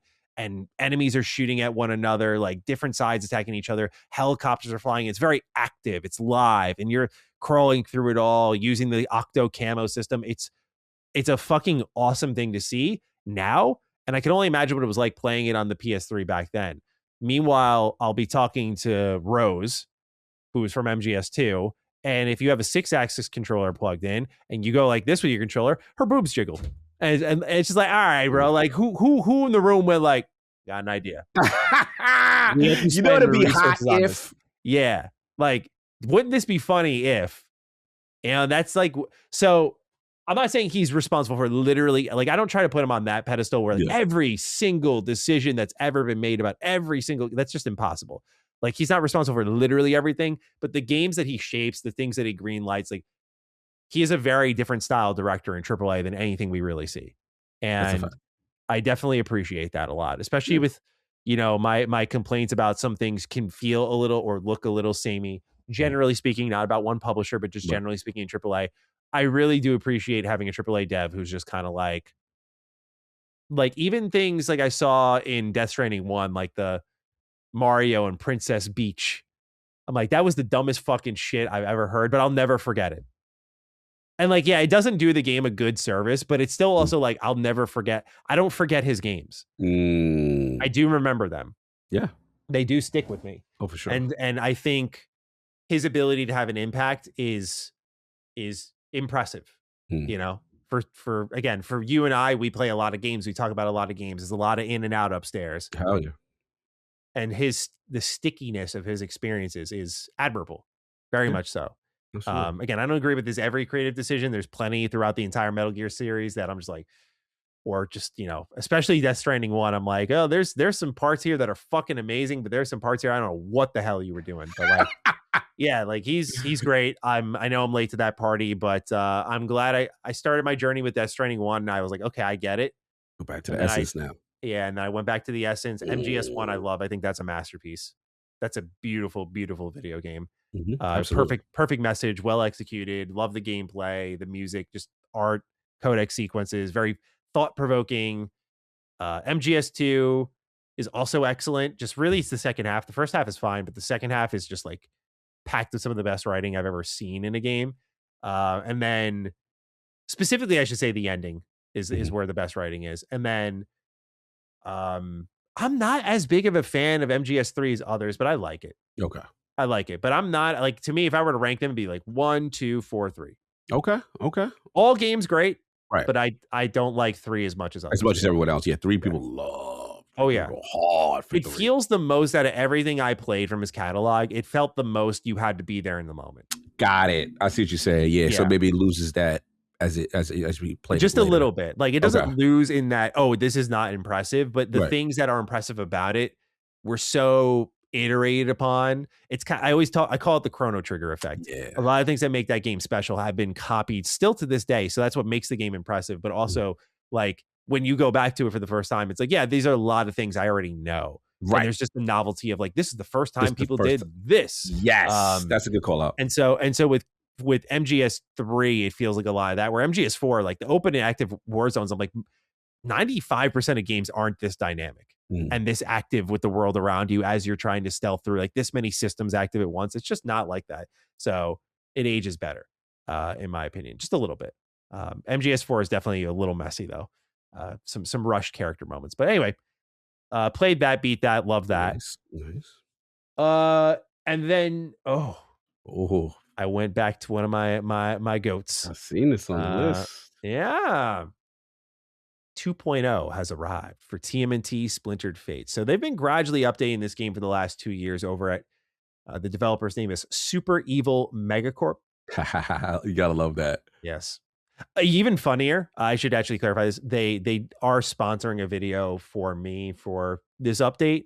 And they were basically like, we just want you to play the update. And like, nice. I mean, I already this is my top 5 games of the year when it came out. Tell you, so I was like, yes, thank you. Yes. But having to say in a video, this is sponsored by Super Evil Megacorp is fucking crazy. That is hilarious. That's crazy. Especially because they were so like the you know, like I don't take deals unless they're like really chill, where it's like, yeah, just make your video. It's like, okay, sure. But anyway, TMNT Splintered Fate got an update called King's Gambit. So basically this is, without spoiling for anyone, the finale of the story. They have a story in the base game. It is complete, but there's a wondering of like, who's the one pulling all the strings behind the scene. This gives you that answer. It gives a true ending to the game. It also introduces Slash as another playable character. So now it's the main 4 turtles plus Metalhead, Casey Jones, Alapex, and Slash. So some OGs. Some OGs. Yeah, some OGs. Slash. And I'm so impressed with this game, man. Like they really made all these characters feel so different. Like Slash is very health driven, very tanky. He has a rage meter that can build up, and like when he takes a lot of damage, he does more damage back. He's slower though. He like belly flops on enemies though, but he's again slower. Whereas Alapex is very speed, burst damage, in and out. Slash look crazy. I'm looking at him right now. Yeah, Metalhead is very range driven. He's got like guns that he shoots the whole time. And then there's Casey Jones, which is just like his special move. Like he does a slap shot with the hockey puck. And so samurai armors, not to cut you, these samurai armors go hard. Sorry, continue. Oh yeah. They dropped those too. But between that new mode, which just is a real test of metal for the King's Gambit, just like they're throwing old bosses at you. It's got a really good flow where you're just transitioning, like not in the Hades way, room to room, but like it's like you'll finish room and they'll zip you right into the next one and like over you go. And it just happens like that. So you really got to be on your toes, and they're just throwing a lot of tough enemies your way. Again, a real test of like your skill up until this point. So I end up going through this and all of its old DLC. I play like the new storyline with Casey Jones. I play the new Alapex storyline. I play the Metalhead storyline. I go through their new arcade mode. I go through King's Gambit. I finish the true ending. I'm just like, dude, this is still like the best TMNT game. Like this, I love the classics. I still have my arcade cabinet over here that's got TMNT Turtles in Time. Like I love that. I love Shredder's Revenge. There's a lot of amazing TMNT games, but like this is still my favorite, dude. It's so fun. It's so good. The gameplay loop's so addicting. I played for like 5 hours straight when I first started this DLC. I was, dude, this is such a good game. You like me with DVO. Like, you can't help yourself. Yeah, like it was so good. So it's great to be there to finish out the story. And I mean, they said that they're like looking into like, if people want more support for this, we'll do more. But otherwise, I don't know what they're going to do. And I just hope they make another Ninja Turtles game because they get it. The way this game is written, the voice actors they picked it. Oh my God, I can't talk this segment. The voice actors they picked for this game and how they capture and write these characters. They did, I thought, a really excellent job. So I personally am thrilled with this update. I think that was as expected. But they've just continued to kill it. And so over these last couple of years, they've dropped a lot of updates. They're doing there's some bundle that you can get all the DLC in with the package, like the base game, all the DLC if you want. I'd really recommend just like seeing how much you love this base game, because if you love it, there's a lot more where that came from. But if you like games such as Hades, I really think you'll love this game. Like, this is not just a great TMNT game. It's a great roguelike game. Absolutely. That's what you know what put me onto it. And I was just like, bro, I didn't even know this existed. Yeah. Like, I was just like, it was an Apple Arcade game at first, and they've done an amazing Switch job. Only, right? In the beginning. Yeah. And to see come a long way. Bro, and I like the little cinemas. Yeah, you got me. This joint like fire. Yeah, dude, it's a really good time. So I dusted that over the weekend, had a lot of fun with it. We'll have something out on Retro Rebound soon. But yeah, that was it. MGS4 got wrapped up, TMNT got wrapped up because I knew some review codes were coming in, and I knew I had a mountain of previews to do. So this was kind of the end and then the beginning of the rush. So here we are in the thick of August, and a lot to do. Yes. So yeah, I can't talk about anything else I'm playing, but has there been a lot of playing since that point. Yes, so ton of playing, y'all. Trust me, we got fun stuff to talk about. Yes, sir. All right. We'll leave it there, and we'll wrap up with one final news segment, which is a guessing game, our favorite type of guessing game. What is Xbox going to announce? So at Gamescom, according to NateTheHate, there will be a neat announcement, and there are so many context clues that this thing is going to leak any moment now, but I'm still going to make it our lead story for the show because it's the one thing we're all talking about in the Xbox community. So let me run you all through the NateTheHate headlines. He was asked if he was going to record a episode of his podcast before Gamescom, and he said, I haven't had an opportunity to record. I have key points outlined that I plan to discuss, but I need the time and opportunity to record. And he says, there any surprise? When he was asked, are there any surprises at opening night live? He said, I've heard of a neat Xbox announcement that should be at Gamescom. And when he was asked, like, let's start crossing things off. That's what we're basically doing here. Is it Banjo? No. Is it disc to digital? No. It's a game announcement. Is it Arc 2? No. Someone said, I wonder what it'll be. He says, something that has my interest and curiosity piqued. He said, if what I'm told is accurate, it's not from a Microsoft-owned studio. So if they shut down, as in the team making it, it won't be due to Microsoft. It's a Microsoft-owned IP. And when someone said, is it a third-party dev making a game for a Microsoft-owned IP? And Nate said, yes. And if what I was told is correct, release could be this year, but I'm working to confirm that deal further. And once more reiterated, it is not Banjo. Special Nick got involved from Play Day 1 and confirmed it's not Killer Instinct. That was canceled. Jez Corden got involved and wrote on his Patreon, I'm working on a strong rumor that Xbox will be announcing games at Gamescom, it's a plural. Typically, Microsoft reserves full game announcements for the Xbox Showcase in June, but this year, it seems they've lined up some real announcements for Gamescom as well. I'm not sure if these will materialize in an Xbox-led showcase or as part of Opening Night Live led by Jeff Keighley, but if what I've heard is true, there might be a pretty big surprise, probably very unexpected sequel reveal.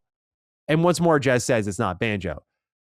He did post a follow-up to this on Twitter saying, posted this in a segment of the newsletter that it's like rumor / pending investigation with context that wasn't copy and pasted around. I don't know for certain yet as a low amount of sources, hence why it's not on Windows Central as a report. Just some behind the scenes stuff. Please stay tuned. Meanwhile, some other NateTheHate isms here. He says, it's not so much the series that has piqued my interest, though I love the series, but the developer involved. I'm really curious to see how they approach this IP. Someone asked, would this genre give it away? He says, yes. So it's got to be a genre probably uncommon for Xbox. You'd have to think. Because if it's like, oh, first-person shooter, it's like, okay, cool. We got a lot there, I'd say. Is it a sequel to something, or is it an old IP being revived? And he says the former. So we've gotten every fucking context clue now. Former being it's a sequel to something? Yes. So it's a sequel to a Microsoft-owned IP that's being worked on by a third-party developer that the genre would give it away for. It's established series that NateTheHate says he loves, but the developer involved is probably a wild card where he's interested to see how they would approach said IP. I'm trying to make sure I'm not missing any context clues here. Should be releasing this year. Working to confirm that detail further. And that's it. So with all this in mind, we got two write-ins. Eddie Spaghetti writes, hey, Dookie Dukes. According to rumors, Gamescom could be a great place for Xbox to announce a potential sequel to an Xbox-owned IP. NateTheHate adding on that this potential game is under a non-Xbox studio. Who are we letting inside the Xbox IP pantry? And what could they be cooking up? Thanks to have a electrical substation injuring your favorite NFL team kind of day. Listen, man, it's too soon for all that nonsense. My Niners, man, I've fallen victim to the conspiracies. What is going on? I don't need that right now. Going on? Bro, it's crazy. It's crazy. That was fun. And then we got a write in from Sean Mason. He says, hey, Dukes. First, I want to say, keep up the amazing work. Both of you guys are an inspiration to everyone. Your work ethic truly shows in your enthusiasm for games. Thank you, Sean. We appreciate you. That's the homies. Love him. Second, NateTheHate is reporting that a recent Xbox game has a sequel in development, and the developer behind him has him intrigued, or behind it has him intrigued. Given the last line, I'm expecting it would be something surprising. What recent game would be getting a sequel that would surprise you the most? Best, Sean M. Thank you, Sean. Thank you, Eddie, for your write-ins. Cog, a secret game announcement coming to Gamescom with all those stipulations laid out. What, sir, is your guess? This one, I don't know. It's so many.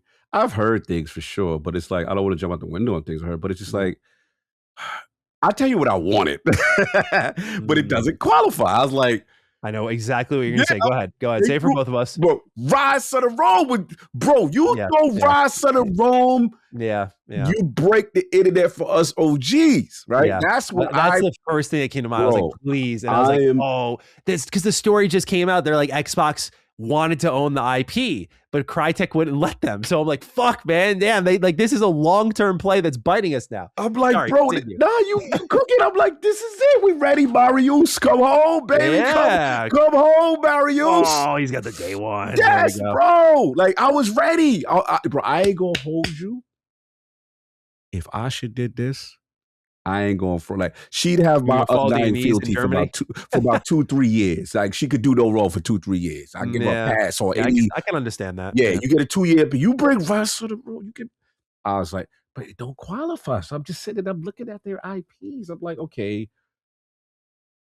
signature Xbox game studio album, Halo, Minecraft. That'll be I mean, it's already. I don't know. You think Minecraft? No. I was just messing around with Halo and Minecraft. I mean, dude. Yeah, that's what I was saying. Nah. It's too easy. I mean, flood-based Halo campaign in Minecraft. Hell yeah. Sequel to a beloved IP. Then we went Gears of War. They already taken up. Forza already taken up. Fable, we coming. Age of Empires.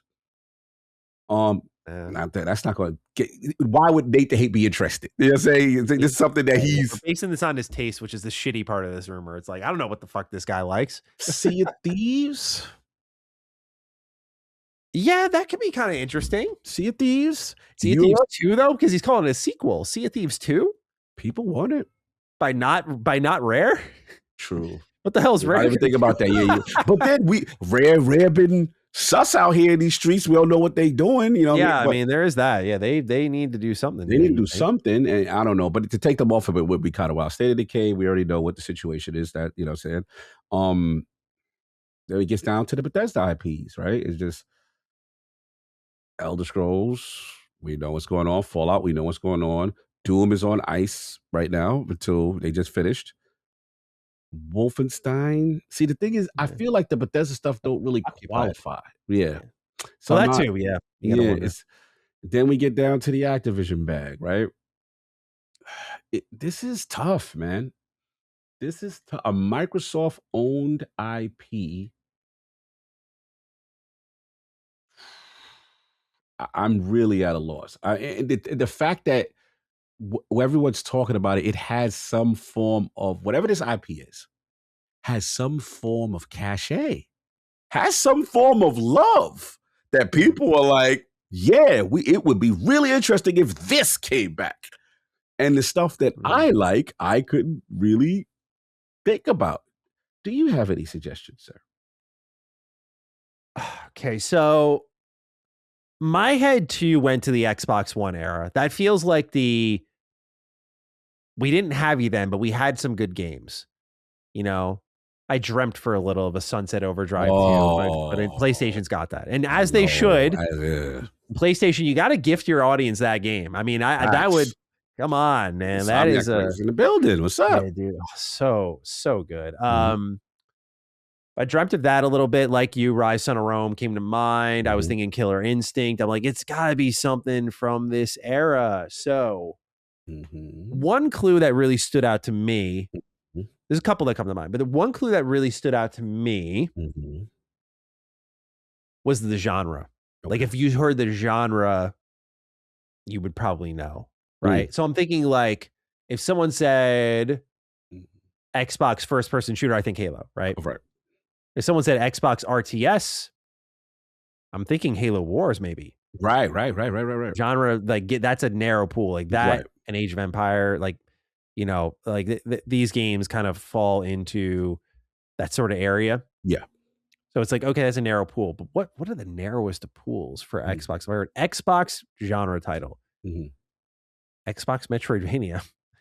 There's no thinner pool than that. Yeah. Now, don't get me wrong.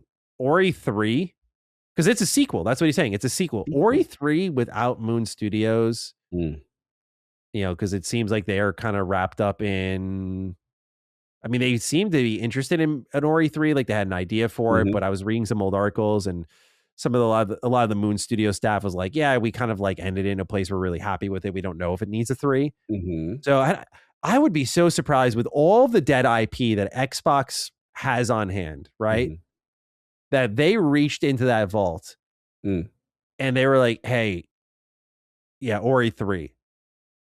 You know, because I'm thinking about like rare IP, right?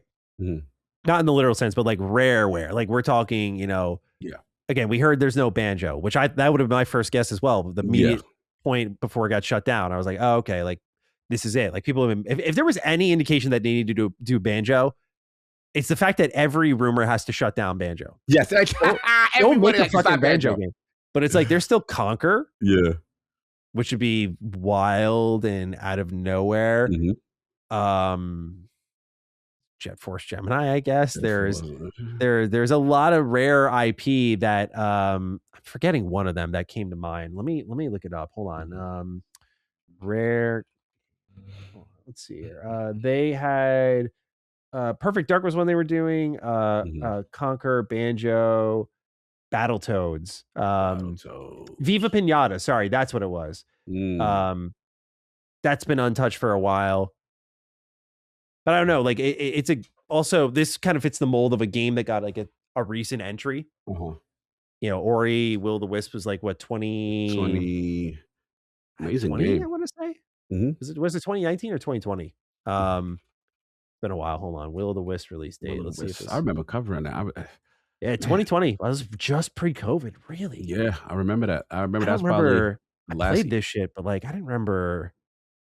I've reviewed this too. I don't remember this being like, okay, and I'm going to PAX East and there's going to be COVID right after. That's so strange. Yeah. So that came out in 2020, but I don't know if there's a demand to like I have a demand to see more Ori, but only from Moon Studios. I get it. So that's the one that came to mind to me. I was also kind of digging through the 360 archives. What you got? How would you feel about more Crackdown? No, he says everything. You don't want Crackdown? Crackdown 3 was a heartbreaker. I know, Cog. I know. But Crackdown 1 and 2 were fucking awesome. Are you a Crackdown hater? I don't remember this. I am definitely a Crackdown hater. Oh, no. You don't like Crackdown? There's some IPs that I don't want to associate it with my brand anymore. Now, look, Crackdown Bros. 1, yes, was solid. You know how disrespectful I am to Crackdown? I don't even acknowledge that was, I believe, an entry point to like a Halo or something. Was it one of them Crackdowns? You got it so that you could play something else? I got the original here on my shelf. Yeah, do the history. I'm pretty sure the only reason why I booted up a Crackdown was it was like, yeah, you could play the Halo 2 or something. You could do this just if you try this. Let's see here. I got an Xbox Live Gold trial here. Okay. Oh, okay. Hold on. I might have it here. I might have it here. Hang on. Yes. Congratulations. By purchasing this specially marked version of Crackdown, you have also secured an invitation to be among the first to play the highly anticipated Halo 3 There you go. There you go. You was just a conduit to get to where I wanted to go. So I don't even, like, I was like, yeah, it's done. All right, fool. Where's the Halo coming out? Yes. Bro, I am never going to erase the stink of what 3 interesting. Did. Oh, my God. The stink of what 3 did. That is rough. You know how, like, you had a relationship, it was one of the worst relationships in your life, and you try to erase from your history. Sure. That's what Crackdown 3 did to me. Crackdown 3 was so bad. It was so, and then they lied. Remember they had that cloud destruction demo. Oh my God, the fully destructible cities, and like, no, it was actually always in multiplayer. I'm like, you never said that. Like, what are you talking about? Bro, the straight up marketing lie and damage that did. Because I ain't gonna front. When I saw the Crackdown 3 demo with the fully, I said, I'm in. I want to see what's going on. This is the power of the cloud. Remember? This is what I remember. Bro, the bait and switch, fraudulent lying. Yeah. And then we found out that was done by that was like some demo thing done by another company that they were hoping could somewhat replicate. I was like, dark days. Never again, bro. I don't even want to hear that name. Get that, erase that from the memory books of Xbox. That is my darkest time. Crackdown 4 is a dark. So you see, like, the guy show up with the gun over his shoulder, and you're like, oh no, like I just think of the cheesiness and no disrespect, Terry Crews. I remember they had Terry Crews come out with the marketing. Crackdown 3, but did you hate? So it was a conduit for Halo, so you jumped on that joint for that.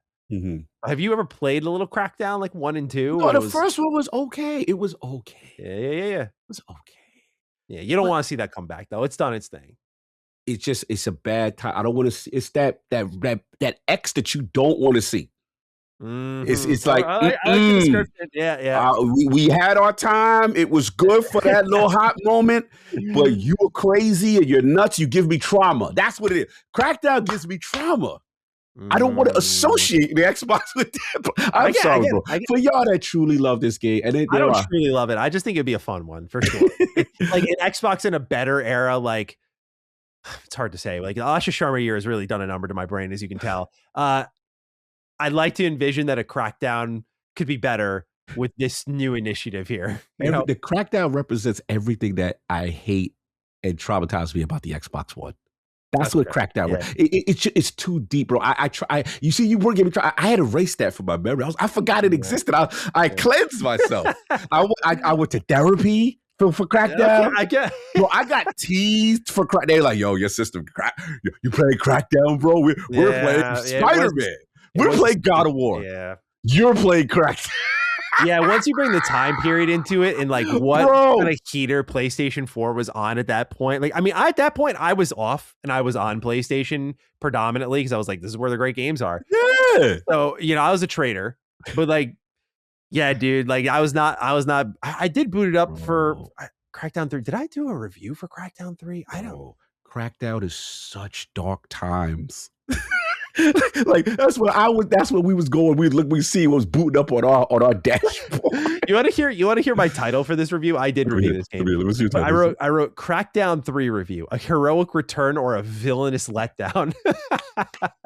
And we know the answer to that one. Yeah. But yeah, God bless, man. Yeah. So yeah, please, I don't want to see nothing. I don't want to see the word "see." I don't want to see crack anything on any screen. Please, let's erase it from memory. Let's move forward. Let's move forward in life. That's where I'm at, man. Last time I played this was a few years ago. Myself and Kev do it. Like I think he made a video on it. We sat down and we like played it together. And yeah, it's aged, So, but I did hear 2. I never played 2. In fairness, I was so. How was 2? Did you like 2? Was it? What was your joy? What's your moment? What you like for the Crackdown? Let's give him some love. It's been so long, dude. I don't know if I can even like accurately fucking describe my experience. I just remember the feeling of gradually leveling up and like that superhero ability. I'm a sucker for those types of superhero games, like your prototypes, your Infamous, your Crackdowns, where like you gradually do these superhuman things. And Crackdown had a good balance of that for the first 2 games. And like there was almost a little GTA like in it with all the cars you could take and go around, the destruction of it all. Like those games were mad fun. They were really fun. And I'd like to see a game realized the potential of new technology. Like there's a sense of the idea of destructibility that I don't think, like there are games such as the Finals that have realized that very well. Yeah. Battlefield 6 though, I thought did a pretty good job with it. But like, you know what game lives rent free in my head? Talk to me. Do I have it? I know I got it. Hang on. I know I got it. Hold on. Mm-hmm. Yeah.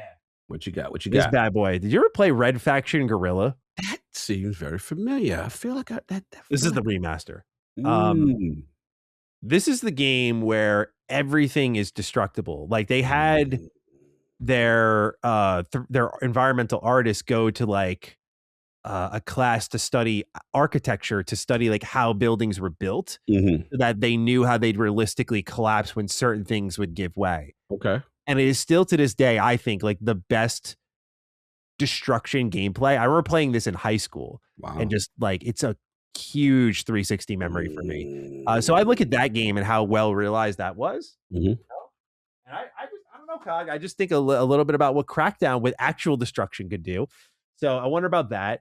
Viva Pinata, we can throw on the list. We could also throw, let's go some bona fide 360 classic here. Let's go.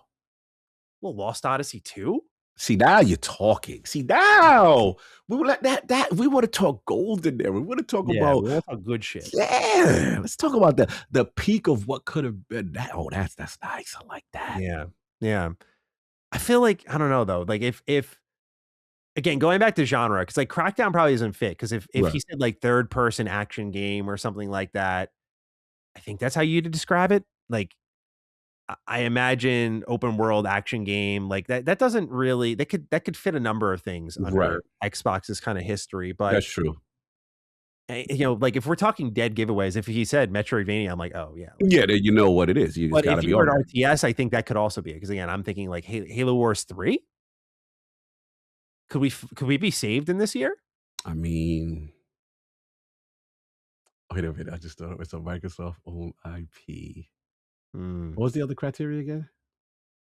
It was a Microsoft owned IP. This was a sequel. So it's an established series. Like it has a release. Gears Tactics 2. Oh, I go crazy. I would kind of sick. You know what I'm saying? I go crazy. Yeah, I love that. Continue.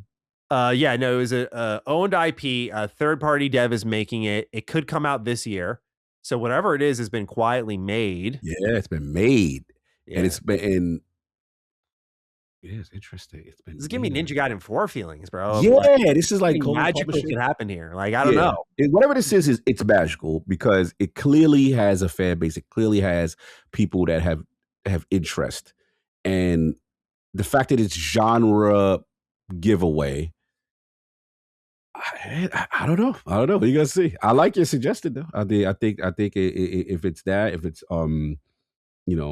Metroidvania, or if it's RTS or it's turn-based, there's certain ones that it will definitely give it away. But I agree. It can't be something that's just action adventure, because you know what I'm saying? Like it wouldn't give it away like that. So yeah, it's fun. It's fun. I just like the fact that whatever it is, it's got a lot of hype behind it.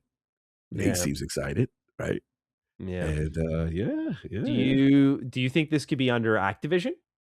I'm looking at my comment section on Maddie Slop because a lot of people are throwing their predictions. All right, what's the prediction? What's the street saying? Like this is just from one comment. They wrote Guitar Hero, Prototype, Gun, Skylander, StarCraft, Crackdown. If the last one didn't scare them off, they wrote that's so good. Mech Warrior, Conquer. I kind of hope it's something wacky like Brute Force of Crimson Skies. Yeah. Interesting. Psychonauts 3. That would be. Yeah, because if you had 3D platformer sequel in recent memory, Psychonauts 3 does qualify in a way, right? Yeah. Would Schaefer allow that? That's a good question. Could that be why they went and did Keeper and Kiln? Because someone else was doing Psychonauts 3 the whole time? Funny you say that, because I can disclose that I'm actually planning for PAX West, and PAX West has publicly put out that Double Fine is going to be there. And I was like, what the hell are they doing there? Like, I don't know. You know what I'm saying? So that's interesting. That is interesting. People like Psychonauts. Hey, you want to go back to Xbox Trauma real quick with me? Oh, let's go. I've seen some people predicting a new Recore game. With your man. Wow, that was trauma. Yeah, you want to talk about dark days? That was my Crackdown 3. Yes, I remember. I wasn't even like, like I think that wasn't really the peak of my Mega Man love. Like I definitely loved Mega Man as a kid, and then fell out of it in the 2010s, and then realized how important it was to me, like come 2019, 2020. But at that point, I was like, oh, an Xbox exclusive, and it's got like Mega Man like ideas, like cool. Dude, that game was so bad. That was so soul crushing. I'm like, this is the best we can do, man. This is all we can get. Wasn't that like the maker of Mega Man? Wasn't that the guy who did? It was Inafune. Yeah. Wow. Yeah, like I remember the hype train behind the announcement. Yeah. Everybody was like, yo, I remember like, yo, we got one, y'all. And I spoke to the bros. I was like, so y'all, how we feeling, Mega Man? And they were like, yeah. And I'm like, really? Like, it was very average energy. I didn't even play it. I was just like, I'm good. I saw it. I saw the reviews, and I was like, I'm good. So yeah, the Mr. Matty score is officially rough around the edges, according to my title. Yeah. Man, this is a game that I really wanted to love. What about you? Be a forward. I don't know if it qualifies. What? Quantum Break 2. Oh, that would kind of break the internet. That'd be kind of weird, though. It'd be weird, though. It'd be weird, but yeah, no remedy for Quantum. No Break. Remedy for Quantum Break. That listed, yeah. I don't. Do they? Would they even own the IP? I don't even know Quantum Break if Microsoft's own the IP. Let's see. Does Xbox Professional Podcast own Quantum Break IP? Let's see. Is it a Remedy thing? Yes, they own the IP. Microsoft. Apparently, yeah. This game's developer. I mean, this is the AI overview, so trusted them from scheming and stealing from the actual source. Like they could be sourcing. They could be sourcing Reddit. Exactly. Yeah. Mm-hmm. Interesting. Interesting. It says no direct sequel because Microsoft owns the IP. A formal sequel cannot happen until Microsoft greenlights it or funds it. Mm-hmm. I know it would break the internet, but it don't qualify. Also, based on one technicality that they didn't have an initial first game that actually launched. You know what would break the internet? What? Your boy comes out on stage. Former Platinum Games developer. Oh, the Scalebound dream comes true. Yeah, Scalebound Revival would be hilarious. That would be crazy because everyone's like, "Oh, Platinum's busy. They're working on a Ninja Turtle games," and as we want to keep them there. By the way, let's be sure. Let's not get too carried away. I want to see our boys are doing Ronin, right? Yeah, so it's like we don't want the Ninja Gaiden 4 team doing anything but Last Ronin. They need their utmost focus. We need young Nakao-san and his team to really hone in on the beauty that is TMNT The Last Ronin. So we cannot have them work on Scalebound, but someone else could. Yeah, someone else could do. But yeah, it does call because the comeback would be nice. Oh yeah, that would be, bro. It would be an awesome story because your man would be so happy. You know what I'm saying? You know what I'm saying? So yeah, but nah, it's tough. I mean, it's probably the strongest ones we said. Like I said, the ones we mentioned already. You know what I'm saying? Yeah. The Halo, the Auris, the what was the other one we mentioned? I would love a Gears Tactics. I ain't gonna hold you though. Yeah, I think that game is criminally on. People just have not played it, and the production values are sick. Yeah. Splinter Cell don't count because it's not a Microsoft IP. That's Ubisoft. Yeah. Mm-hmm. Blinks the Time Sweeper. Blinks the Time Sweeper. I don't know, man. They kind of let my man lead the charge on Xbox back compat for PC. Like, why is my man got to be there? They say the same for Crimson Skies and whatnot, but I'm like, why does Blinks got to be there? I don't know. I know. It's a fun thought. Listen, whatever it is, it's gonna be dope because people truly love this, whatever this is, and then it's gonna be controversial because not controversial. If it shows well, it's gonna look good. But the only controversy is that it's most likely someone else, right? Yeah, someone else working on it, right? So that's gonna be, and who is someone else is what I want to know. It kind of, what this kind of reminds me of, like, in a weird way. It's like when we heard about the studios with the State of Decays and Ninja, like, who is the, saying, who bought them? Like, I want to know who the identity of these people. So that's the fun thought experiment. But it's dope. Whatever it is, they value. I'm going to assume, obviously, Phil era. This is predates it. This is because this is ready to go. This has been worked on, right? Yeah, if it's ready to go this year, this is a Phil greenlit project for sure. This is Phil, and it's got to have some type of sentimentality to the Xbox community. If it 25th anniversary year too. Yeah, this is a Phil move. This is only he would be able to, say, like, kind of have that association with the Xbox community to greenlit a product. It reminds me of Ninja Gaiden, which he's responsible. Like, he understood the significance of that to make the moves happen. So I guess it's that. And then the question is, who is it? And yeah, where did they take it? So yeah, I'm excited to see what it's going to be. Yeah. Everyone, your guess is as good as ours. So we're looking forward to seeing your predictions. And I guess my closing thought is just, I hope it doesn't leak. Yeah. I think it'd be really fun to see this one ride out. Yeah, that'd be dope. But given everyone who is sniffing around from NateTheHate looking to record a podcast to Jez Corden doing his active research, I don't think it's going to make it, bro. Yeah, it just feels like we're just too far out. Yeah, we're too far out. The speculation, the hot stove is so on fire right now. Like, people go snitch. So it went from like, oh, they already had a summer showcase, they're not going to announce anything, to like, oh shit, they're going to announce something. Like, exactly. What could it be? Yeah. So yeah, I'm very keen to see what it will be. I hope it delivers on all of our speculation though. Yes. All right, let's go ahead and start wrapping this one up. Cog, a pleasure as always. Yes. Hashtag for the week. What are we feeling? Man? We had I felt like we had so much starter news and like news bits versus like the main joke, which was hot, don't get me wrong. Yeah. Was hot. And then we're doing was kind of a big mystery with what the IP was. Yeah. We can go old school. We can do mystery DD or DD. Mystery DD. Yeah. I like it. You know what I'm saying? I like it. Let's do that. Scooby-Doo action. Yeah. It's funny you say that. That's literally what was on my head when you said mystery DD. Yeah, that's what it was. My Scooby-Doo bag right there. All right, let's do it. Mystery DD, ladies and gentlemen. If you got this far in the show, you can leave a comment down below. Use the hashtag mystery DD, or you can tag us on Twitter. I am at G27status. Cog is at Lord Cognito.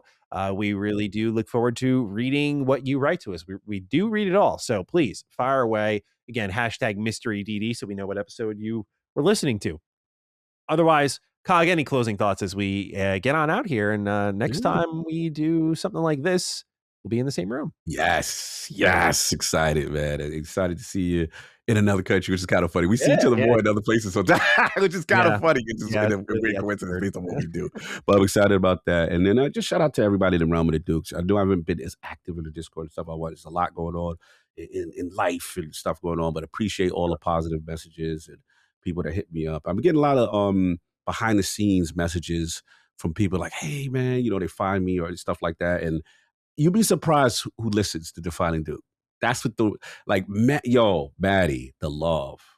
Good. Yeah, I hope so. We put a lot of time into trying to make this entertaining and enjoyable and a good place to come hear some game chatter. Correct. So, that's awesome to hear. Yeah. I don't know who, but I'm glad people are listening. A lot of people and the positive feedback. And I just want to thank them because a lot of times they thank us for, hey, we get them through something. A lot of times, bro, it's been a rough stretch too for us, a lot of stuff we got going on. And that positive energy truly helps. Some really nice thoughtful messages, probably the last month or two that has really helped lift my spirit too. So I want to thank the Realm of the Dukes for that.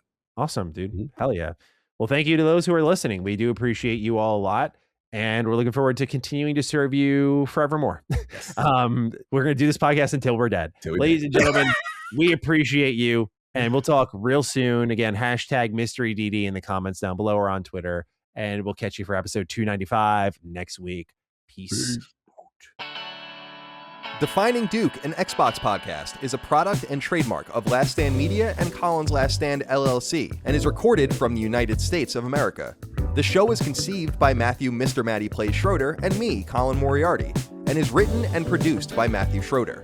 Matty's co-host is Barry Lord Cognito Eversley. Defining Duke's executive producer is Dustin Furman. All of Last Stand's theme music is by Ramon Narvaez. As you know, all of Last Stand Media's shows, including Defining Duke, are fan-funded on Patreon at patreon.com/laststandmedia. The following names are at the producer support level on Patreon, and we're thankful for your kindness and generosity.